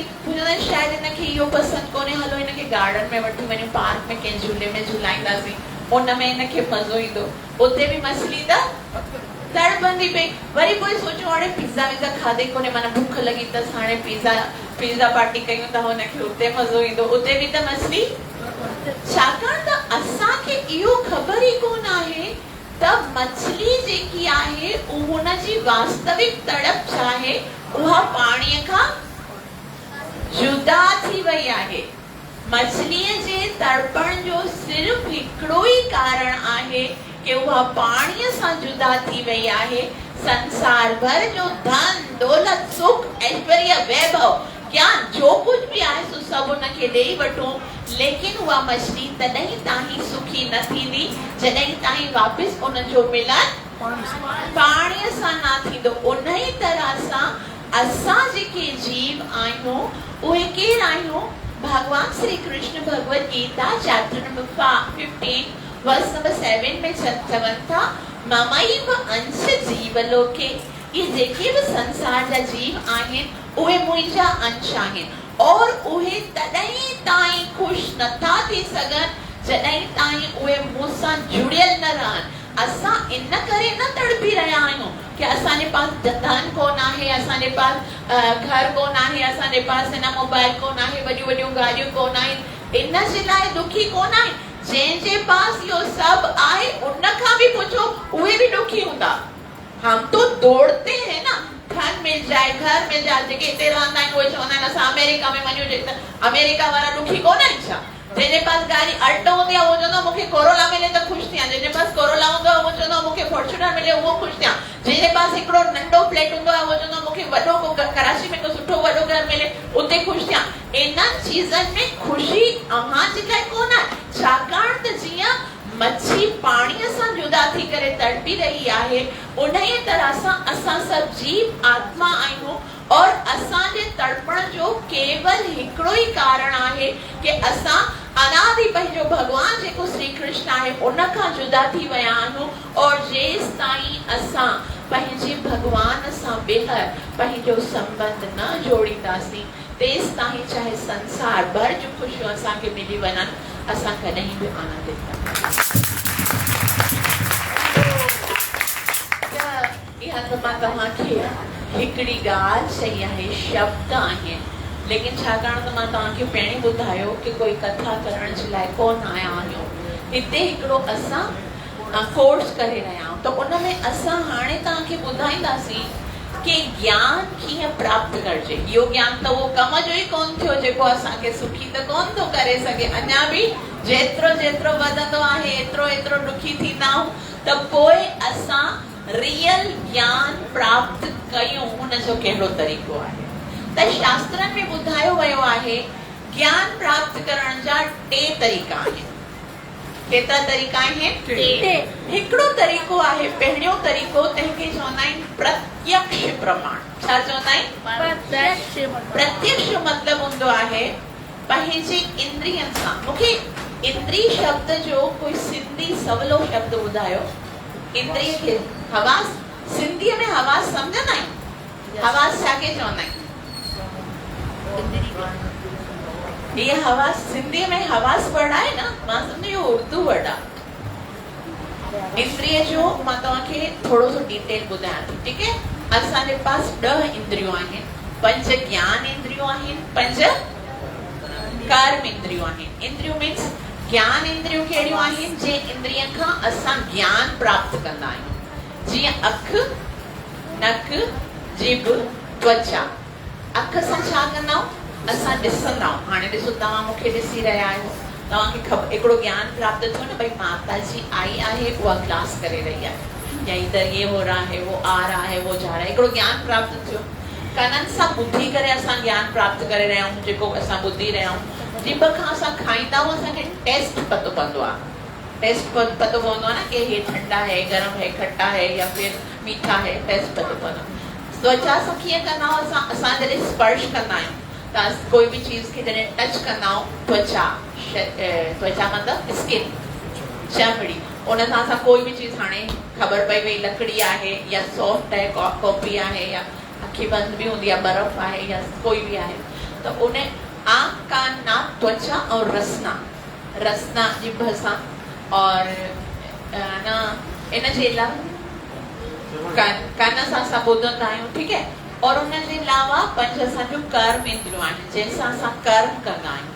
कहिड़ा कर्म कंदा आहियूं? असां हथनि सां असां कार्य कंदा आहियूं, पेरनि सां कार्य कंदा आहियूं, असां जिब सां ॻाल्हाईंदा आहियूं, मलमूत्र त्याग कंदा आहियूं, इहे सभु कार्य कंदा आहियूं। त इहे सभु असांजा हवास आहिनि। इन्हनि हवासनि जे द्वारा जेके ज्ञान इंद्रियूं आहिनि, उन्हनि सां असां ज्ञान प्राप्त कंदा आहियूं। त असांजे ज्ञान जेको बि प्रत्यक्ष प्रमाण जेको असां चवंदा आहियूं, ज्ञान हासिल करण जो फर्स्ट जेको सोर्स आहे उहो प्रत्यक्ष प्रमाण आहे, जेको असां पंहिंजी इंद्रियनि सां ज्ञान प्राप्त कयूं। लेकिन प्रॉब्लम छा आहे उन में कि असांजी जेकी इंद्रियूं आहिनि, जेके असांजा हवास आहिनि, उहे इनकम्प्लीट आहिनि। छा आहिनि? इनकम्प्लीट आहिनि, मतिलबु अपूर्ण आहिनि। अपूर्ण मतिलबु आहे कि उहे कंप्लीट असांखे नॉलेज नथा ॾेई सघनि। जीअं ॾिसो असांजूं अखियूं आहिनि, सही आहे, अखियूं जेके आहिनि हिते कुझु चीज़ियूं अहिड़ियूं आहिनि जेके तव्हांखे ॾिसण में अचनि थियूं, और कुझु चीज़ियूं अहिड़ियूं आहिनि जेके आहिनि पोइ बि तव्हांखे ॾिसण में कोन थियूं अचनि। जीअं तव्हां सभिनि खे ख़बर आहे असां हिते साह खणी रहिया आहियूं, है न, साह खणी रहिया आहियूं न, इट मीन्स साह असां जॾहिं खणी अंदरि खणी वेंदा आहियूं त छा अंदरि वेंदो आहे? ऑक्सीजन वेंदो आहे, ऐं ॿाहिरि छा निकिरंदो आहे? Carbon dioxide. हिते ऑक्सीजन और कार्बन डाइऑक्साइड हुजणु घुरिजे न, तॾहिं त असां साह खणी रहिया आहियूं। किसको दिख रहा है? दिख रहा है क्या? नहीं दिख रहा। मतलब होते हुए भी असांखे उहा शइ ॾिसण में कोन थी अचे, है न। उन ई तरह सां नासिका आहे, असांजी नासिका हिकु इंद्रिय आहे जंहिंसां असां खुशबू सुंघंदा आहियूं। जेकी सिंगल खुशबू हूंदी आहे त असांखे सम्झण, कॾहिं परफ्यूम जी दुकान ते वञो और परफ्यूम वारो तव्हांखे हिकिड़ो खुशबू सिंगारींदो, ॿियो सिंगारींदो, टियों सिंगारींदो, चोथों सिंगारींदो, पोइ तव्हां न मुंझी पवंदा, हो वारी कहिड़ी खुशबू, ख़बर न आहे हो वारी कहिड़ी हुई, पूरो आहे न सम्झ में कोन ईंदो आहे कि कहिड़ी मूंखे पसंदि आई। और उन ई तरह सां जिभा आहे, हाणे ज़ुबान आहे असांजी, उहा कीअं आहे? अगरि तव्हां न सम्झो हिकिड़ो संतरो आहे, संतरे खे छा चवंदा आहियूं सिंधीअ में? नारंगी आहे, ठीकु आहे। उन नारंगी जा ॿ हिसा कयूं, ठीकु आहे। हिकिड़ो हिसो पहिरीं असां पंहिंजी जिभ ते कोई मिठी शइ खाऊं, जीअं शुगर या रसगुल्लो खाई करे, पोइ जेकॾहिं असां नारंगी खाईंदासीं, छाकाणि त मिठो खाधो आहे त पोइ उन जे बाद नारंगी असांखे खटी लॻंदी। और अगरि असां नारंगी खाइण खां पहिरीं थोरो सो लीमो चटींदासीं, खटो खटो अगरि असां पहिरीं खाईंदासीं, पोइ उहा जेकी नारंगी आहे उहा असांखे मिठी लॻंदी। ईअं थींदो आहे न, जॾहिं अक्सर ईअं हूंदो आहे खीर में खंडु पई हूंदी आहे, लेकिन पहिरीं खां मिठाई खाईंदा आहियूं त असांखे खीर लॻंदो आहे फिको, है न। और अगरि मिठाई खाइण खां पहिरीं अगरि खीर विझंदा आहियूं मिठो आहे, त असांजी जेकी इंद्रियूं आहिनि, हाणे ॾिसो कन आहिनि, उनखां असां ॿुधंदा आहियूं। हिते असां वेठा आहियूं, उहे हिते वेही करे कोई आवाज़ अचानक सां अचे, कुझु शइ किरण जी, टुटण जी आवाज़ अचे, पोइ असां सोचूं छा टुटो आहे, ख़बर न आहे, है न। कोई सोचींदो शायदि प्लेट टुटी आहे, कोई सोचींदो आहे कि है न शायदि कोई मग टुटो आहे, कोई वास टुटो आहे। असांखे ख़बर त पवंदी कि टुटो आहे, लेकिन छा टुटो आहे उहो असांखे सम्झ में कोन ईंदो। त असल में छा, और असां ॾिसो कॾहिं रोड ते वेंदा आहियूं, ठीकु आहे, तव्हांजो सभिनि जो इहो त अनुमान हूंदो, कॾहिं गाॾीअ में असां सफ़र कंदा आहियूं, दूरां खां पहाड़ ॾिसण वेंदा आहियूं, और दूरां खां अहिड़ा ख़ूबसूरत सां नरम सॉफ्ट ईअं लॻंदो आहे बादल लॻनि था पिया, हिकदमि ब्लू कलर जा ख़ूबसूरत सां। और जीअं दूरां खां ॾिसण ईंदा आहिनि, अॻियां ईंदा आहियूं त छा लॻंदो आहे? हिकदमि मट्टी वारा पहाड़ हूंदा आहिनि न। त असांजूं इंद्रियूं जेके आहिनि उहे अपूर्ण कोन आहिनि, अपूर्ण आहिनि मतिलबु पूर्ण कोन आहिनि, कंप्लीट कोन आहिनि। असांखे उहे इंद्रियूं जेके आहिनि उहे असांखे सही नॉलेज प्राप्त नथियूं करे सघनि, छाकाणि त इंद्रियनि में 4 दोष हूंदा आहिनि। इंद्रियनि में छा हूंदो आहे? असांजा जेके मनुष्य आहियूं उन्हनि में 4 दोष हूंदा आहिनि। छा दोष हूंदा आहिनि? हिकिड़ो त इंद्रियूं अपूर्ण आहिनि, ॿियो इंद्रियूं असां ग़लती कंदा आहियूं, चाहे असां केतिरा बि एक्सपर्ट हुजूं, चाहे कोई हिकदमि एक्सपर्ट चोर बि हूंदो आहे न, उहो बि अक्सर कोई न कोई ग़लती करे पंहिंजी निशानी छॾे वेंदो आहे और पकड़ियो वेंदो आहे। हिकिड़ो त अपूर्ण इंद्रियूं आहिनि, ॿियो असां ग़लती कंदा आहियूं, टियों इहो हूंदो आहे असां मोहग्रस्त थी वेंदा आहियूं। मोहग्रस्त कीअं थींदा आहियूं? इहो बि तव्हां कॾहिं रोड ते अनुभव कयो हूंदो, जॾहिं तव्हां धूप ते हलो था पिया गाॾीअ में, दूरां खां ॾिसण में ईंदो आहे पाणी आहे, ॾिठो अथव इहो? दूरां खां ॾिसण में ईंदो आहे चमकी रहियो आहे पाणी आहे, और अॻियां ईंदा आहियूं त सीधो रोड हूंदो आहे, त असां मोहग्रस्त थी वेंदा आहियूं। और चौथो दोष असांजो कहिड़ो आहे? चौथो दोष आहे कि असां धोखो ॾियण जी असां में हिकु नेचर आहे मनुष्य जो, जीवा स्वभाव तो दुष्टा, हिकु जीव आहे न हुनजे अंदर धोखो ॾियण जी हिकिड़ी प्रवृत्ति आहे। हिन संसार में ॾिसो भाॼी वारे खां वठी करे जेको पॉलिटिशियन वारो हूंदो न, उन्हनि सभिनि जो हिकिड़ो नेचर थी वियो आहे कि ॿिए खे असां धोखो ॾियूं। इनखे ॾिसो कंहिंसां सलींदा कोन आहियूं, सची ॻाल्हि। या ॿियनि खे छॾियो, जेके ॿार हूंदा आहिनि असांजा पंहिंजा ॿार हूंदा आहिनि, जेके असांजा संतान, उहे बि माता पिता खे धोखो ॾींदा आहिनि, कॾहिं सीधी ॻाल्हि कोन ॿुधाईंदा आहिनि। उन्हनि खे ख़बर आहे कि असांजा सभ खां ज्यादा वेल विशर अगरि संसार में कोई आहे, उहो केरु आहे? असांजा माता पिता। पोइ बि तव्हां जेके ॿार वेठा आहियो, केतिरे दफ़ा पंहिंजे माता पिता सां कूड़ ॻाल्हाईंदा आहियो? ॿुधाईंदा कोन आहियूं। इवन पंहिंजे फ्रेंड्स खे ॿुधाए लाईंदा आहियूं कि भई ईअं थी वियो, मुंहिंजे साथ ये हुआ, ये हुआ, देर इसलिए हो गई। माता पिता खे कोई ॿी ॻाल्हि ॿुधाईंदा आहियूं। पतो न आहे, हिकिड़ो प्रवृत्ति थी वई आहे, हिकिड़ो असांजो नेचर थी वई आहे कि धोखो ॾींदा आहियूं। तंहिं करे असांजो जेको प्रत्यक्ष प्रमाण आहे, छाकाणि त असांजी इंद्रियनि में एतिरा दोष आहिनि, इंद्रियूं अपूर्ण आहिनि, ग़लतियूं कंदा आहियूं, धोखो ॾींदा आहियूं ऐं मोहग्रस्त थी वेंदा आहियूं। तंहिं करे इंद्रियनि सां जेको ज्ञान प्राप्त कंदा आहियूं, उहो कंप्लीट सोर्स ऑफ नॉलेज कोन थो थी सघे।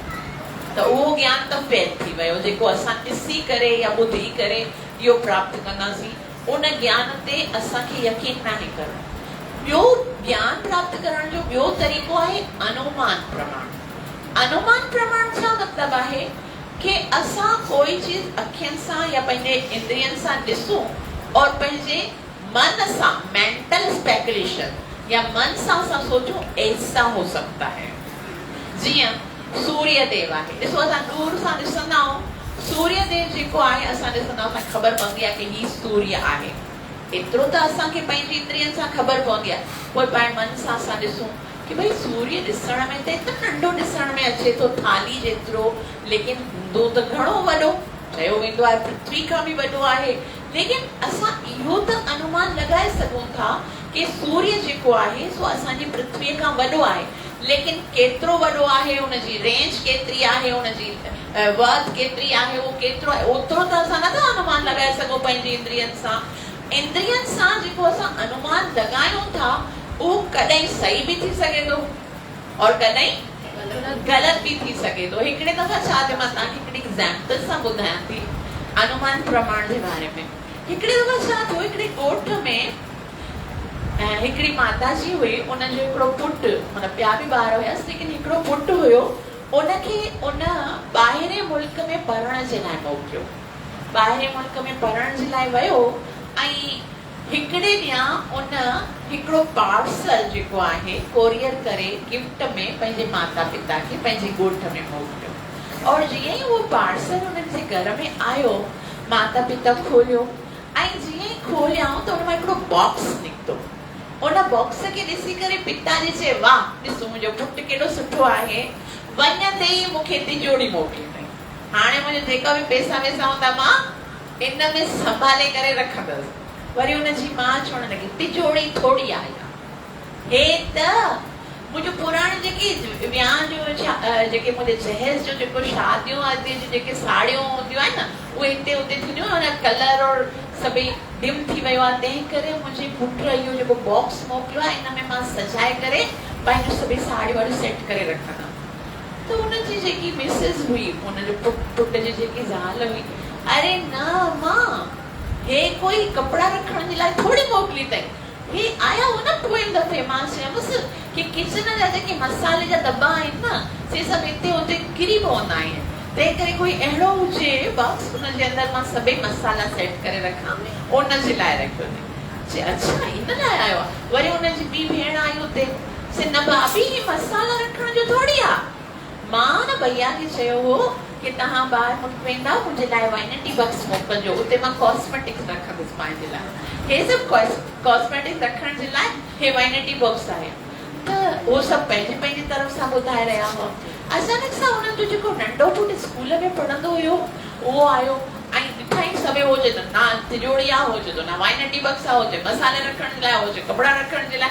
त उन चयो कि बाबा हिन सां जॾहिं तव्हां कोरियर ओपन कयो, इनखे जॾहिं तव्हां खोलियो हुयो, तॾहिं छा हिन जे अंदरि कोई बुक हुई, नंढी किताब हुई? त चयो हा किताब त हुई, उहा त उते पासे में पई हूंदी। छो जरा ॾेखारिजो, न में छा आहे, ॾेखार त सही। तॾहिं ॾेखारियांसि, तॾहिं उहा किताब जॾहिं हुन खोली आहे त उन में लिखियो हो कि ही जेको मां तव्हांखे मोकिले रहियो आहियां उहो माइक्रोवेव ओवन आहे। इन में तव्हांखे छा करणो आहे? इन में तव्हां केक बेक करे सघो था, पिज़्ज़ा बनाए सघो था, जेकी रोटी थधी थी वञे उनखे तव्हां गरम करे सघो था। ही माइक्रोवेव ओवन आहे। त इन जो मतिलबु इहो आहे कि जेसिताईं असांखे जंहिं बणायो आहे उहो सही तरीक़े सां ॿुधाईंदो कोन कि इहा जेकी तव्हांजे पास मशीन आई आहे उहा छा जी आहे, असां पंहिंजे अनुमान सां इहा समझी नथा सघूं त इहा छा जे लाइ आहे। ओनही तरह हे जेको असांखे मनुष्य जो शरीर भगवान ॾिनो आहे, कंहिं ॾिनो आहे? भगवान। जॾहिं खां ॿार पैदा थींदो आहे असां कोई न कोई हिकिड़ो लक्ष्य हुन जे लाइ निर्धारित कंदा आहियूं। असां छा सोचींदा आहियूं, हे मुंहिंजो ॿार डॉक्टर बणजंदो, ये बड़ा होके क्या बनोगे? डॉक्टर बनूंगा। और ॿिए कंहिंखे पुछंदासीं आप बड़े होके क्या बनोगे? I will be a big lawyer, मां लॉयर बनंदो या छा बनंदो, कुझु न कुझु चवंदो आहे, इंजीनियर बनंदो। त इहो सभु छा जे लाइ असां सम्झंदा आहियूं? हे जेको मनुष्य बणियो करे हिते आयो आहे वो छा जे लाइ आयो आहे? डॉक्टर बणजण जे लाइ आयो आहे, या इंजीनियर बणजण जे लाइ आयो आहे, या फिर करोड़पति बणजे। कौन बनेगा करोड़पति? कोई करोड़पति बणजण लाइ आयो आहे। हिकिड़ी छोकिरी आहे, उनखे मां पुछियो बड़ी होके क्या बनोगे? मैं तो बड़ी होके दुल्हन बनूंगी। हिकिड़ी ॿी माता जी हुई, मां चयो आप बड़ी होके क्या बनोगे? बड़ी होके सास बनूंगी। त सभिनी जो पंहिंजो पंहिंजो हिकिड़ो लक्ष्य आहे। उहो लक्ष्य असां पंहिंजी मन सां बनायो आहे। कोई किताब में लिखियो है कि आपको मनुष्य जीवन जो है वो डॉक्टर बनने के लिए मिला है। कोई किताब में लिखियो है कि डॉक्टर ये जो मनुष्य जीवन मिला है वो सास बनने के लिए मिला है। किसी किताब जे भगवान तव्हांखे बनायो आहे उन तव्हांजे साथ हिकिड़ो मैन्युअल गाइड मोकिलियो आहे ऐं उन में लिखियल आहे अनित्यम असुखम लोकम एवं प्राप्य भजस्व मां। हे मनुष्य जो जीवन तव्हांखे मिलियो आहे सिर्फ और सिर्फ मोहिजी भक्ति करण।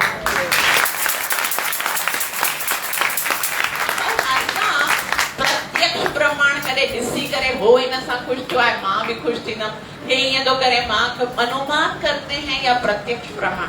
त इन जो मतिलबु इहो आहे कि प्रत्यक्ष प्रमाण जेको आहे उहो बि कंप्लीट सोर्स ऑफ नॉलेज कोन आहे। जेको अनुमान प्रमाण आहे, मेंटल स्पेकुलेशन, सोचे करे जेको असां अनुमान लॻाईंदा आहियूं, सिंधी में अनुमान के छा चवंदा आहियूं? अंदाज़ो। Very nice. अंदाज़ो जेको लॻाईंदा आहियूं उहो बि कोई परफेक्ट सोर्स ऑफ नॉलेज कोन आहे। त कोई परफेक्ट सोर्स ऑफ नॉलेज छा आहे? जीअं असां हिन स्टोरी में समझो कि जेसिताईं उन किताब में न ॾिठो वियो तेसिताईं सम्झ में न आयो, और किताब सां जेको प्रमाण लॻायो वेंदो आहे उनखे चयो वेंदो आहे शब्द प्रमाण। छा चयो वेंदो आहे? शब्द। और शब्द प्रमाण एकदम परफेक्ट सोर्स ऑफ नॉलेज आहे जेको किताब में असां पढ़ंदा आहियूं। ॾिसो साइंस जी केतिरियूं सारियूं ॻाल्हियूं आहिनि असांखे ख़बर कोन हूंदी आहे कि भई सूरज केतिरो मथे आहे, धरती जी रेंज केतिरी आहे, कोई नापे ॾिसंदो आहे छा प्रकार खणी करे? जेको लिखियो हूंदो आहे उनखे असां समझी वेंदा आहियूं। अॼु ॾिसो जेकी बि है ना नॉलेज असां प्राप्त कंदा आहियूं शास्त्रनि सां प्राप्त कंदा आहियूं। हिकिड़े एटम में केतिरा सारा मॉलिक्यूल हूंदा आहिनि, हे छा आहे, धरती केतिरे रेंज आहे, जेको बि असां पढ़ंदा आहियूं उन्हीअ ते असां यकीन कंदा आहियूं। कोई बि अगरि असांजे पास प्रोडक्ट ईंदो आहे उन जे मथां इंग्रेडिएंट्स लिखिया हूंदा आहिनि, उहे पढ़ी करे असां ॾिसंदा आहियूं कि भई इन में हे शयूं आहिनि। मेडिसन जेके डॉक्टर हूंदा आहिनि उहे फॉर्मूलास ॾिसंदा आहिनि। जेको लिखियल हूंदो आहे उन ते ही यकीन करो। और उन जे अलावा असांजे पास ॿियो कोई सोर्स ऑफ नॉलेज कंप्लीट आहे कोन्हे। हाणे ॾिसो तव्हां अगरि हे किथे ऑस्ट्रेलिया में मैच थी रहियो आहे और अव्हांखे उन जो अगरि स्कोर मालूम करणो आहे त तव्हां न्यूज़पेपर में ॾिसंदव न, या तो कोई न्यूज़ ओपन कंदव केर पढ़ी ॿुधाईंदो या त कोई लिखियो हूंदो सो पढ़ंदासीं। और अगर कोई सोचे कि हाणे इंडिया और पाकिस्तान जो मैच हली रहियो आहे और पाकिस्तान हारजी अगर वियो आहे और अगर कोई चए तो भाई भले न्यूज़पेपर में लिखियो आहे, मां त नथी यकीन कयां, पर वञी करे उते स्टूडियो में वञी करे इंडिया में टिकट वीज़ा वठी करे ॾिसणो पवंदो न। ये तो पॉसिबल ही कोन्हे हर जगह ते वञण। जो लिखियो आहे या जेको न्यूज़ आहे, जेको असांखे कोई सही सोर्स सां पतो पवंदी आहे, उन ते यकीन करण हिकिड़ो मात्र तरीक़ो आहे, ॿियो कोई तरीक़ो ई कोन्हे। और इते भगवत गीता में ॿुधायो वियो आहे श्रद्धा मयो यम पुरुषो। असां केतिरनि वस्तुअनि ते श्रद्धा ते ई जीअंदा आहियूं। मनुष्य जेको आहे उहो श्रद्धा सां बणियो आहे। तव्हां ॾिसो, तव्हां कॾहिं ट्रेन में सफ़र कयो आहे? ट्रेन में सफ़र करते हुए कॾहिं तव्हां ट्रेन जो ड्राइवर ॾिठो आहे? के ड्राइवर है ना जेको वो तव्हांजो कोई रिश्तेदार है उनखे चयो भई असांजो घर हिते आहे, हिते ई वञो, ख़बर तव्हांजो ॿी जॻह ते ट्रेन खे खणी वञो, कॾहिं कॾहिं ॾिठो आहे? उन ते विश्वास आहे। ट्रेन में कीअं सफ़र कंदा आहियूं? 10 बजे जी ट्रेन ईंदा आहियूं, पाए सीधो पाए सामान रखी करे बर्थ खोले करे सुम्ही पवंदा आहियूं। ख़बर हूंदी आहे भई इन टाइम ते ट्रेन ज़्यादा खां ज़्यादा 4 घंटा लेट हूंदी, पाकिस्तानी हूंदी 10 घंटा लेट होती, लेकिन आराम से सुम्हंदा आहियूं। कभी जानने की कोशिश नहीं करते हैं कि वो ट्रेन जो जो ड्राइवर है वो शराब पी करे तो कौन चढ़ियो आ, खबर न को गलत तरीके से ना हलाए, वो खबर न है केड़े मूड में हुजे आ, कभी जानने बस अच्छी तरह आराम से सुम पना। अते देखो कराची में केतिरो वारदात थी है, को भी रिक्शे वाले ने ना इधर चलोगे, हां कितना 100 रुपए नहीं 50 रुपए दूंगा, हां चलो हली वे ना केतिरो भरोसो आया सामने। तवा सभी सैलून में वींदा होंदा, ओदे नाई हुंदो आहे, उनजे हथ में एकड़ो तेज उस्तरो हुंदो आहे और वो चवंदा गर्दन नीचे करो। असा के केतिरो यकीन हुंदो आहे, गर्दन नीचे करे वेही रहंदा आहियूं, असा के पक्को यकीन आहे कि वो असा के मारी दो, असा जा मारे ही कटी दो।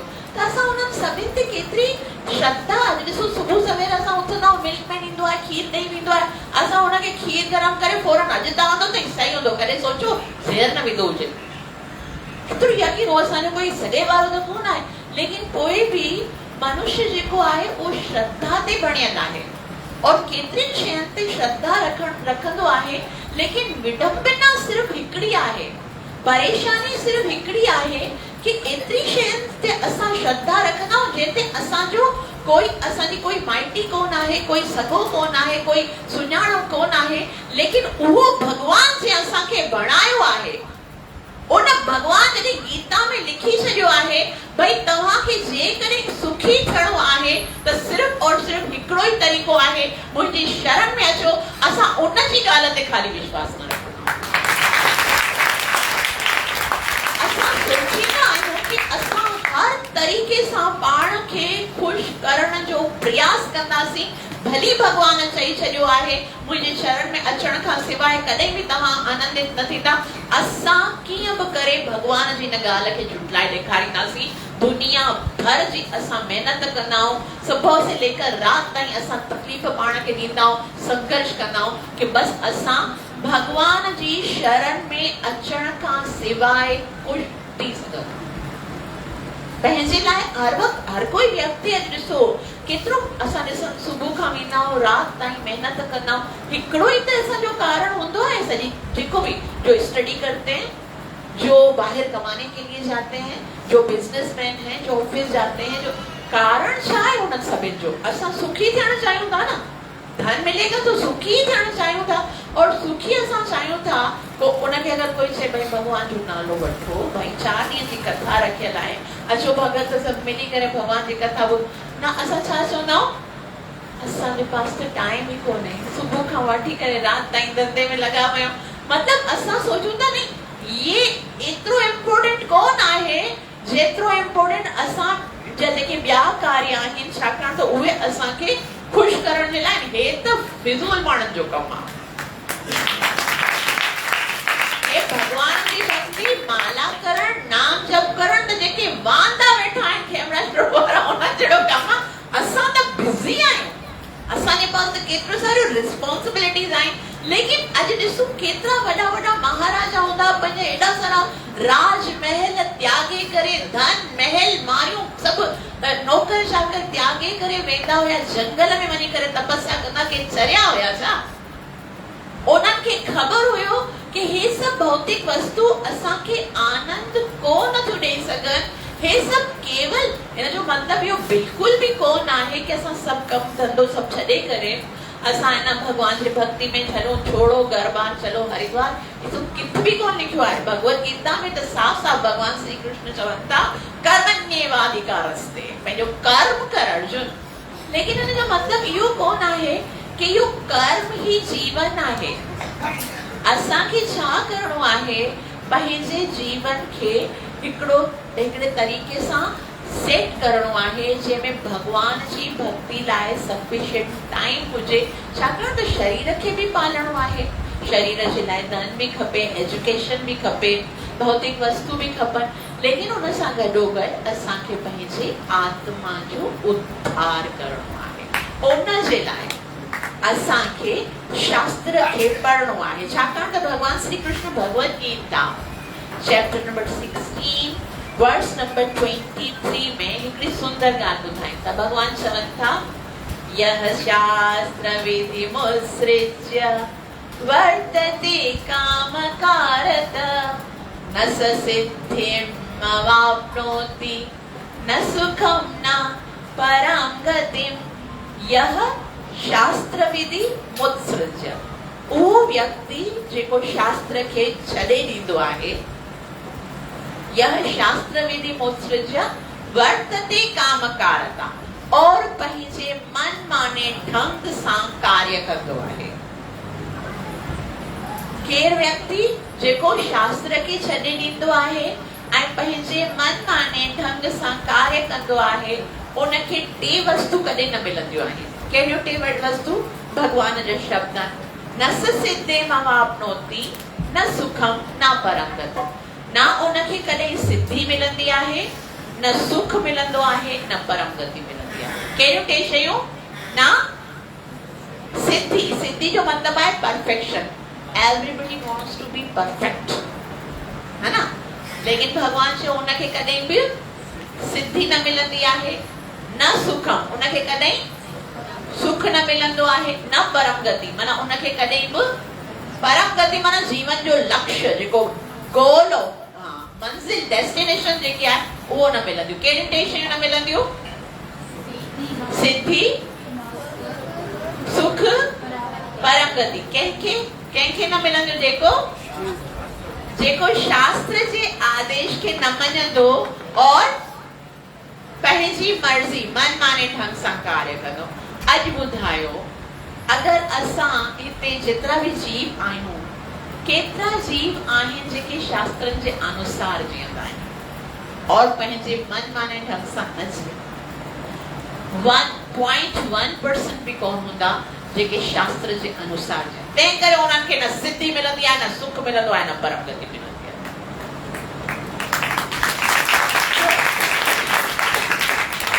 त हाणे असांखे पंहिंजे जीवन खे हिकिड़ो सुंदर मोड़ ॾियणो आहे, हिकिड़ो अहिड़ो सुंदर मोड़ ॾियणो आहे जंहिंमें असांखे वास्तविक आनंद मिली सघे, सिद्धि मिली सघे, सुख मिली सघे और अॻियां हली करे परम गति जेको असांजो गोल आहे, मंज़िल आहे, उन ते पहुचूं।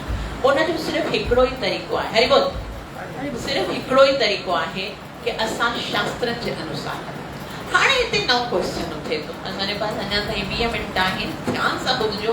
हाणे जेको टॉपिक स्टार्ट थी रहियो आहे उहो ॾाढो कॉम्प्लिकेटेड भी आहे और ॾाढो सम्झण जो भी आहे। ध्यान सां ॿुधो।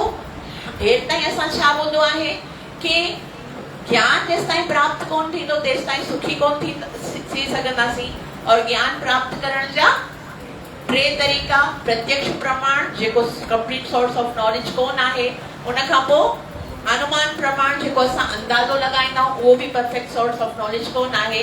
नंबर 3 शब्द प्रमाण जेको परफेक्ट सोर्स ऑफ नॉलेज है। लेकिन यहाँ पर सबसे बड़ा प्रॉब्लम ये है कि वैसे जेके ॿिया धर्म आहिनि न, उन्हनि में शब्द प्रमाण ॾाढो सरल आहे। छा आहे, हज़ारों मुसलमान वेठा हुजनि और उन्हनि खे असां पुछूं भाई हम सब की सबसे महान किताब कौन सी है, सभी हिकिड़े आवाज में चवंदा छा? कुरान मजीद। अगर करोड़ों क्रिश्चियन बैठा हुजन और उन्हनि खे चऊं भाई हम सबकी सबसे महान किताब कौन सी हो, सभी छा चवंदा बाइबल। लेकिन असांजी सनातन धर्मियन जी सब खां वॾी दुख या मुश्किल ॻाल्हि इहा आहे कि घर जा जेके 4 भाती हूंदा न उन्हनि खां बि पुछंदासीं भई असांजी सब खां सुठी महान किताब केरु आहे। कोई चवंदो भई भगवत गीता आहे, कोई चवंदो रामायण आहे, कोई चवंदो शिव पुराण आहे, कोई चवंदो गुरु ग्रंथ साहिब आहे, कोई चवंदो हे आहे, कोई चवंदो हो आहे, है ना।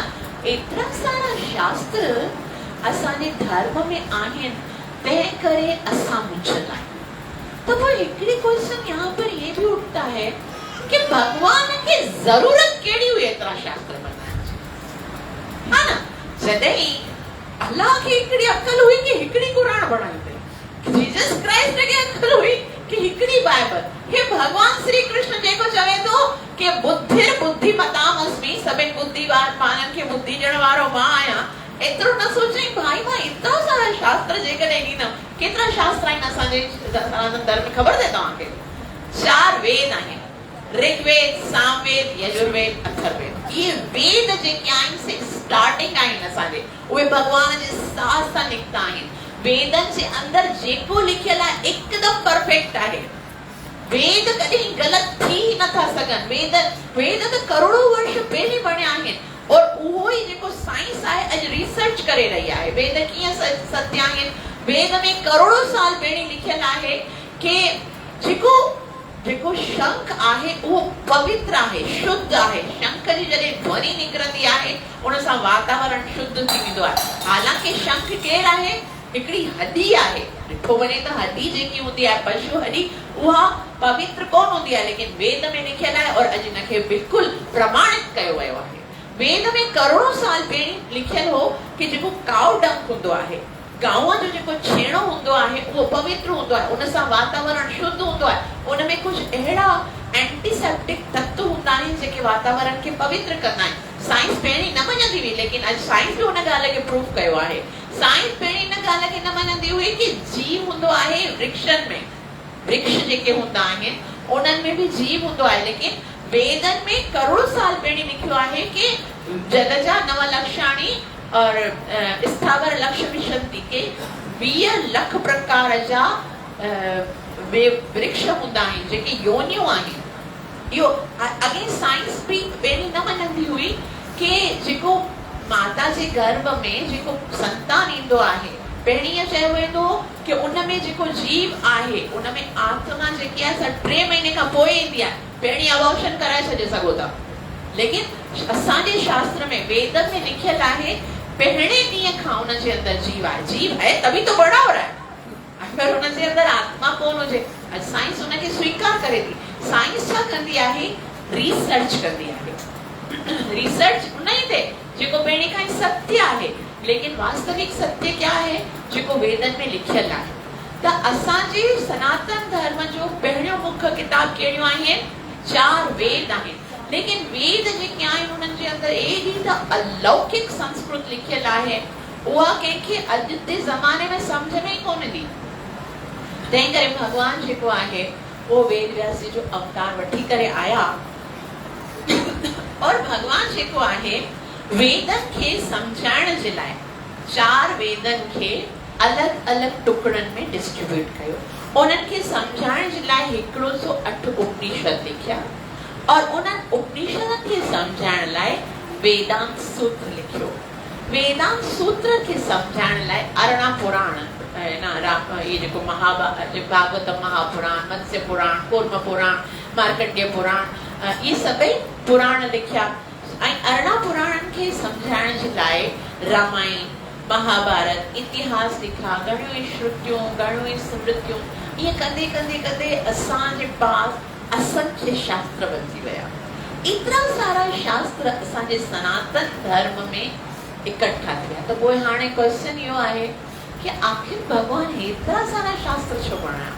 हिकिड़ी किताब हुजे आ त असां सभई हिकिड़े ई रस्ते ते वञूं जीअं ॿियनि धर्मनि में आहे। लेकिन हिते सम्झण जी ॻाल्हि इहा आहे कि ॿिया जेके धर्म आहिनि उहे हाणे बणिया आहिनि।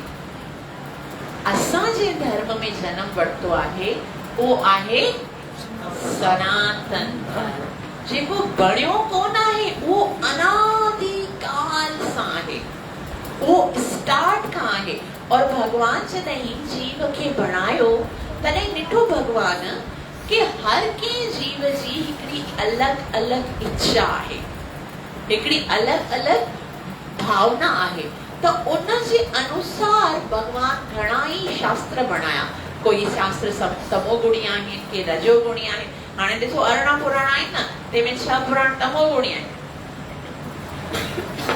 6 पुराण जेके आहिनि से रजोगुणी आहिनि, 6 पुराण जेके आहिनि ईअं अलग अलग सतोगुणी, रजोगुणी और तमोगुणी शास्त्र आहिनि असांजे पास। असांजे पास देवता भी आहिनि, देवता भी आहिनि न, उहे भी कोई जेके सतोगुणी व्यक्ति हूंदा आहिनि अलग देवताउनि जी पूजा कंदा आहिनि, जेके रजोगुणी हूंदा आहिनि से अलग देवताउनि जी पूजा कंदा आहिनि, जेके जीअं जहिड़ा असांजा स्वभाव आहे भगवान असांखे अहिड़ा अहिड़ा रस्ता खोले ॾिना आहिनि। तव्हां भगवान जी कृपा खे ज़रा महसूस करियो कि हर चीज देखो, भगवत गीता में भी असां ॾिसूं 3 प्रकार जो ज्ञान आहे। शुरू में कर्म योग आहे और आखिर में ज्ञान योग आहे, विच में छा आहे भक्ति योग आहे।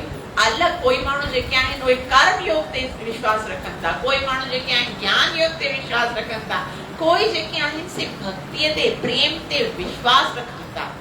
त भगवान सभिनि जे लाइ रस्तो खोलियो आहे, सभिनि खे अलग अलग हिकिड़ो रस्तो ॾिनो आहे कि ठीक है तव्हां काथे वञो, लेकिन भगवान जी इच्छा छा आहे, जीव जी वास्तविक गति छा आहे। भगवान श्री कृष्ण चयो आहे जेकॾहिं अव्हां मुंहिंजे पास अचणु चाहियो था त पोइ छा कयो, मन मना भव मद भक्तो मध्याजी माम नमस्कुरु। 4 कम कयो।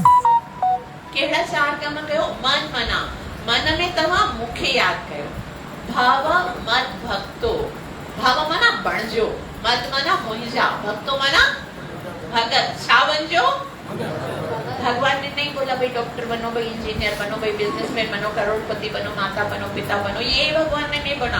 भगवान ने क्या बोला, क्या बनो, मेरे भक्त बनो, मध्याजी मां, मध्याजी मना मुहिंजी पूजा कयो।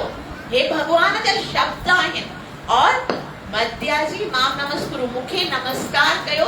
अगर तव्हां ईअं कंदा हो त पोइ मां तव्हांखे पंहिंजे धाम में वठी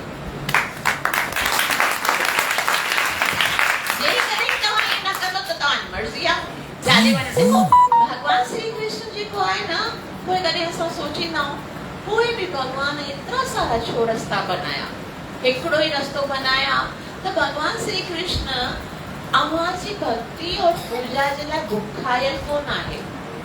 भगवान खे कोई घुर्ज कोन आहे कि तव्हां जेकॾहिं अगरबत्ती न कई या पंहिंजे घर में रखी करे तव्हां भगवान खे भोग न लॻायो त भगवान वेचारो बुखियो रही वेंदो।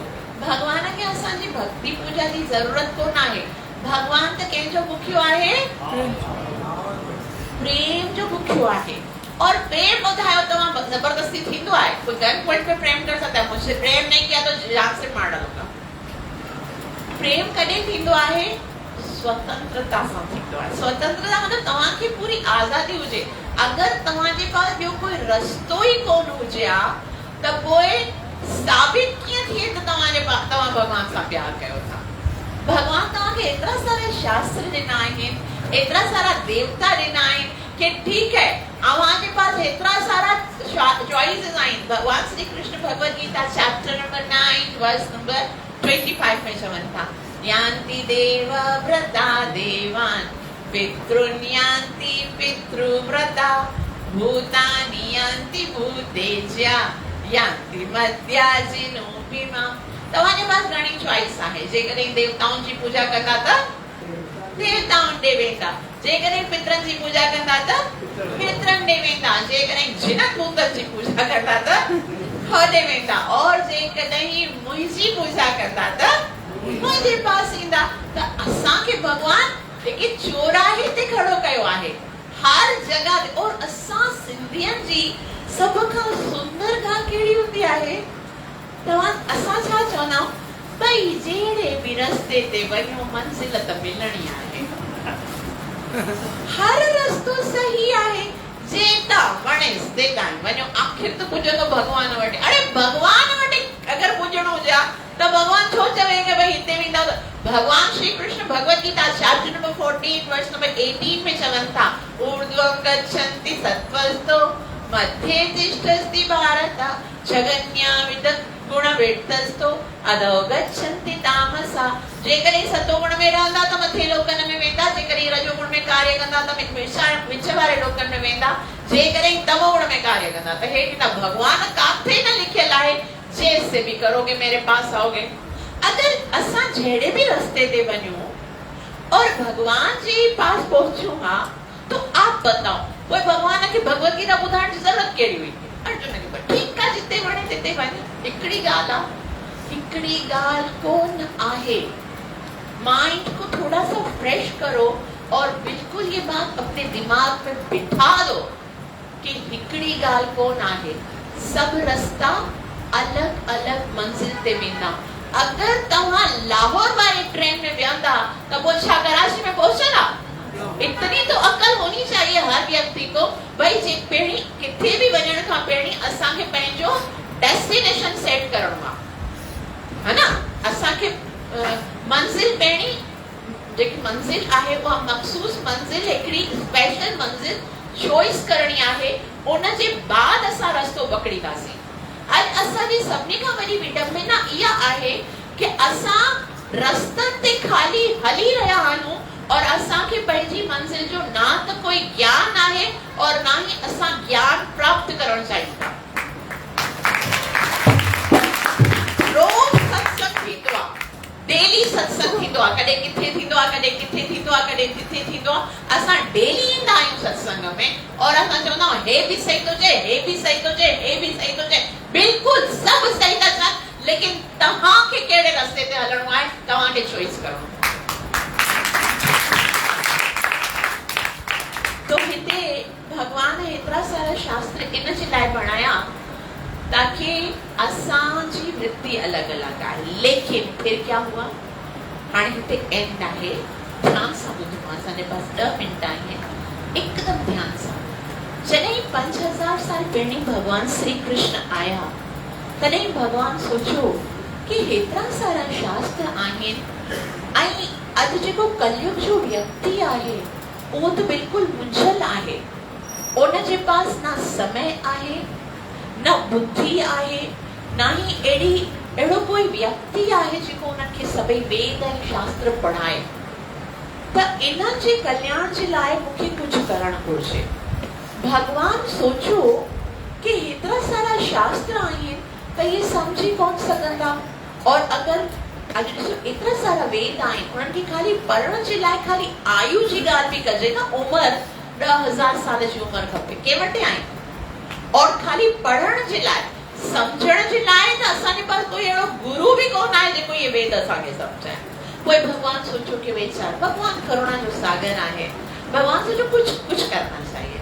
पोइ भगवान छा कयो वेद व्यास जे शब्द में असां ॿुधंदासीं सर्वो उपनिषदो गावो दुग्धो गोपाल नंदना पार्थो वत्स सुधीर भुक्तो दुग्धम गीतामृतम महत् सर्वो उपनिषदो गावो जेतिरा भी वेद ऐं शास्त्र हुआ उन्हनि सभिनि खे भगवान हिकिड़ी गौ बनाई गौ चवंदा आहिनि न सिंधीअ में गाय बनाई और पोइ उन मां वैसे गौ मां छा निकिरंदो आहे खीर निकिरंदो आहे लेकिन इहा उहा जेकी असली गौ हूंदी आहे हे कंहिंजी गौ आहे वेदनि ऐं शास्त्रनि जी गौ आहे। पोइ भगवान छा कयो भगवान त ग्वालो आहे एक्सपर्ट आहे दुग्धो गोपाल नंदना पोइ पाण भगवान उन वेद ऐं शास्त्रनि जी गौ खे ॾुधो उन मां ॾुधी करे जेको खीर निकितो आहे उहो छा निकितो आहे दुग्धम गीतामृतम महत् उहो गीता जो उहो जेको गौ जो सार छा हूंदो खीर हूंदो आहे न उन सभिनी वेदन और शास्त्र जो सार छा निकितो आहे श्रीमद् भगवत गीता ग्रंथराज श्रीमद् भगवत गीता माता की साक्षात भगवान सभिनी वेदन खे निचोड़े करे उन जो सार जेको कढियो आहे उहो श्रीमद् भगवत गीता। त जेकॾहिं कोई व्यक्ति खाली श्रीमद् भगवत गीता खे ॿुधे थो पढ़े थो समझे थो त उनखे सभिनी वेदन ऐं शास्त्रनि खे समझण जो लाभ मिलंदो आहे। और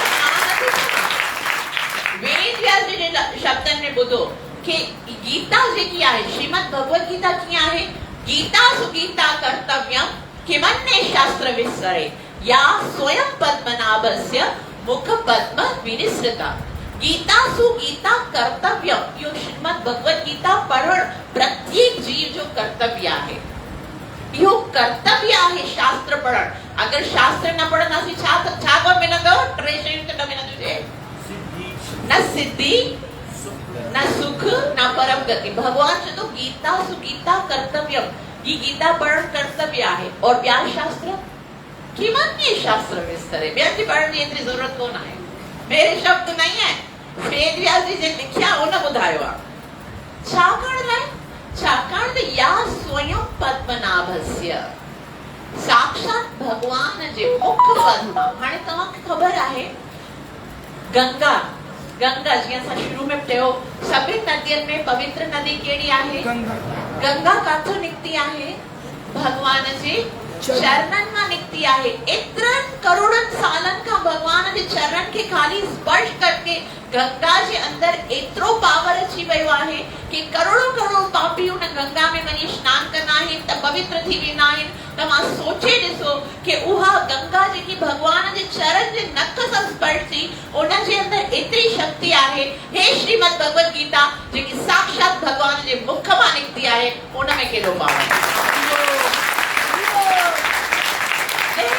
खाली श्रीमद भगवत गीता एतिरी महान आहे कि असां जेकॾहिं उनखे सम्झंदासीं त असांखे सभिनी शास्त्रनि खे पढ़ण जो लाभ थींदो। लेकिन छा आहे कि अॼु अगरि असां मार्केट में वञी करे पुछंदासीं कंहिंखे, हिते त बुक स्टॉल्स घटि हूंदा आहिनि शास्त्रनि जा, वृंदावन में या भारत में किथे वेंदासीं और असां चवंदासीं कि मूंखे हिकिड़ी भगवत गीता घुर्जे, पोइ उहे छा चवंदा? कौन सी वाली चाहिए? पोइ तव्हां चवंदा छा भगवत गीता कोई अलॻि अलॻि हूंदियूं आहिनि? छो घणियूं सारियूं हूंदियूं आहिनि? बिल्कुलु।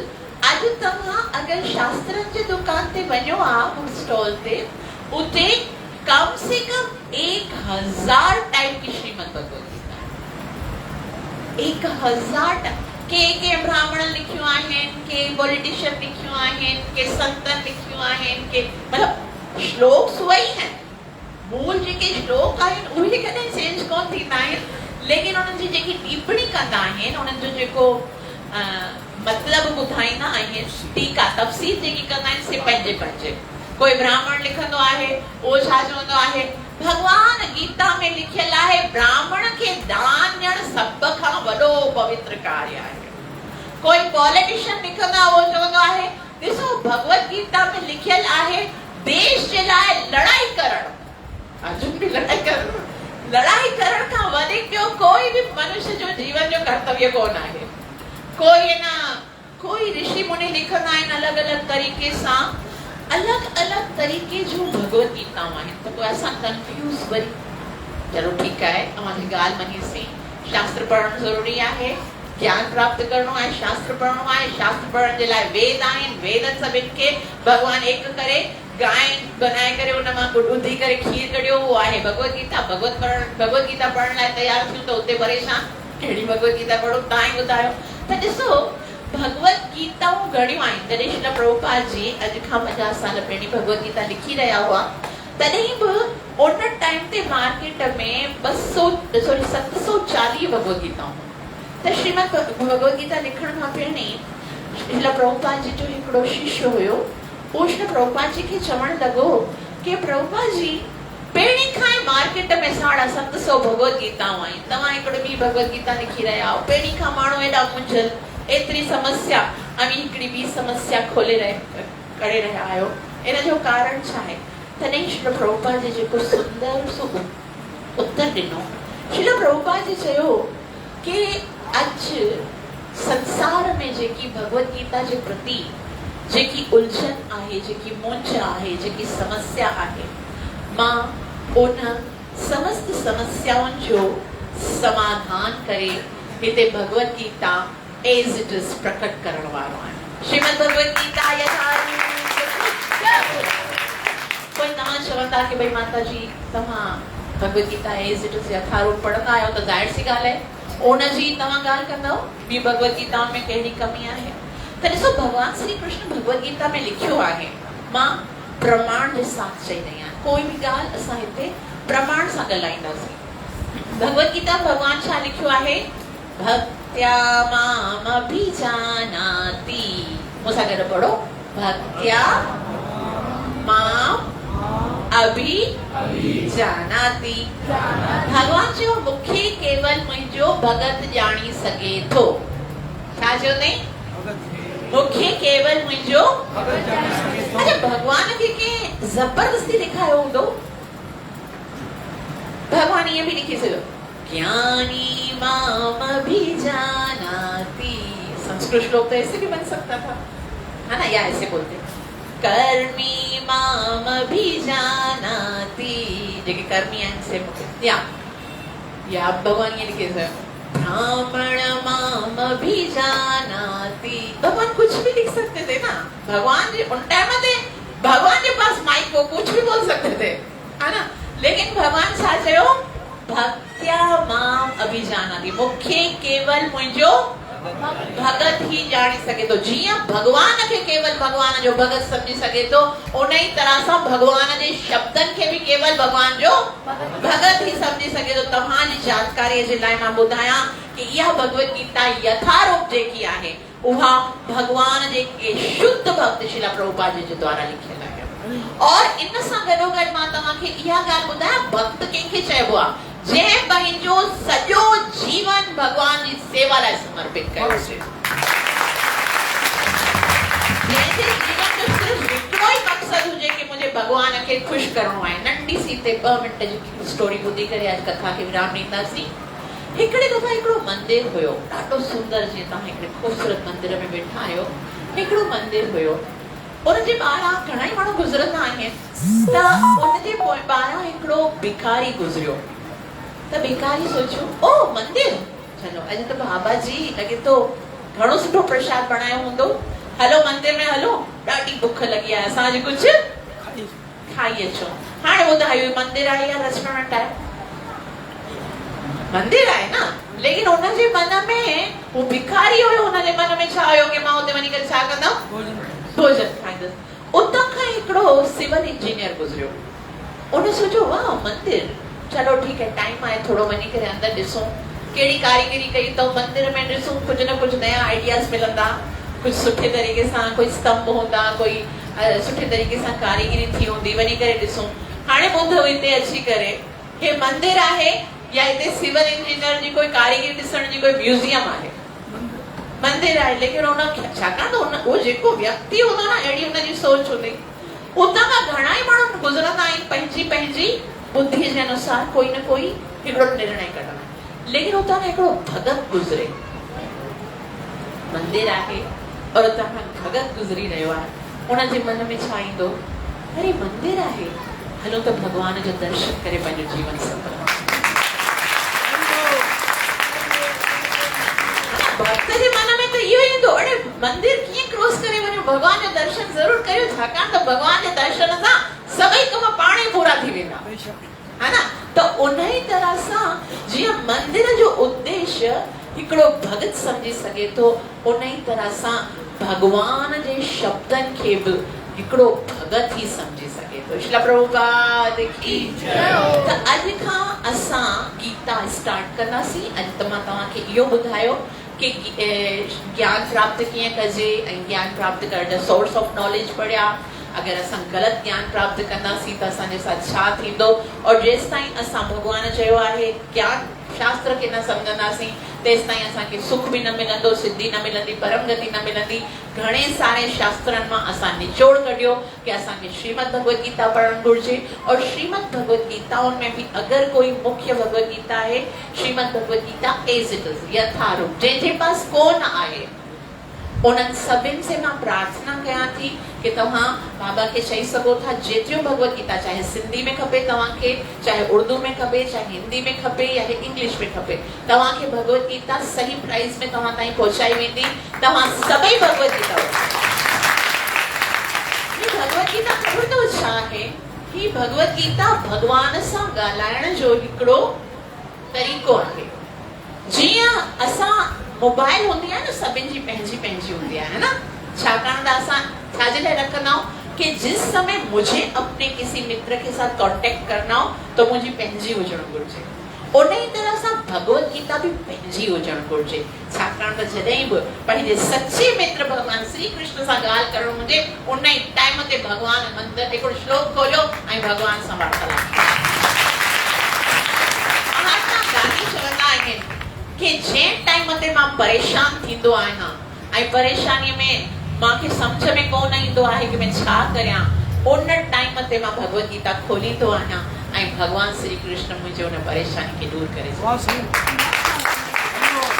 इंडिया जो प्राइम मिनिस्टर मोदी वो छा कंदो आहे, कहिड़े बि कंट्री में वेंदो आहे ऐं उनखे उन जेको ॿिए कंट्री जो जेको प्रेसिडेंट हूंदो आहे उनखे श्रीमद भगवत गीता गिफ्ट ॾींदो आहे और चवंदो आहे मुंहिंजे पास इन श्रीमद भगवत गीता खां सुठो कोई ॾियण लाइ ॿियो गिफ्ट ई कोन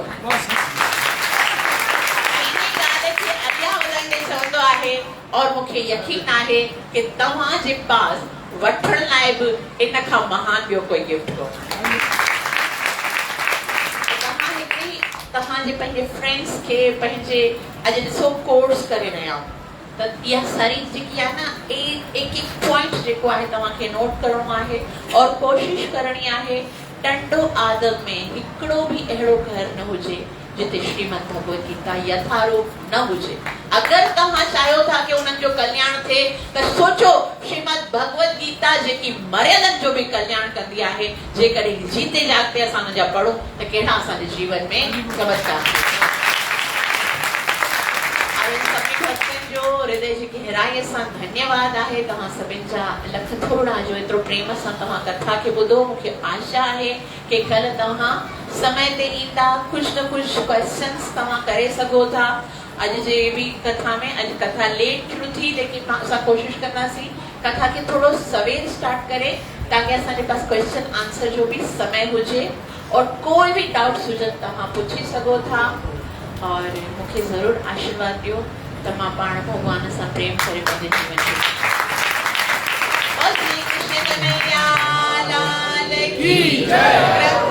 श्रीमद भगवत गीता मात की नित्य लीला प्रवेश भय शरणारविंद भक्ति वेदांत स्वामी श्री प्रभुपाद की गौर प्रेमानंदे। हाँ माता जी तव्हांखे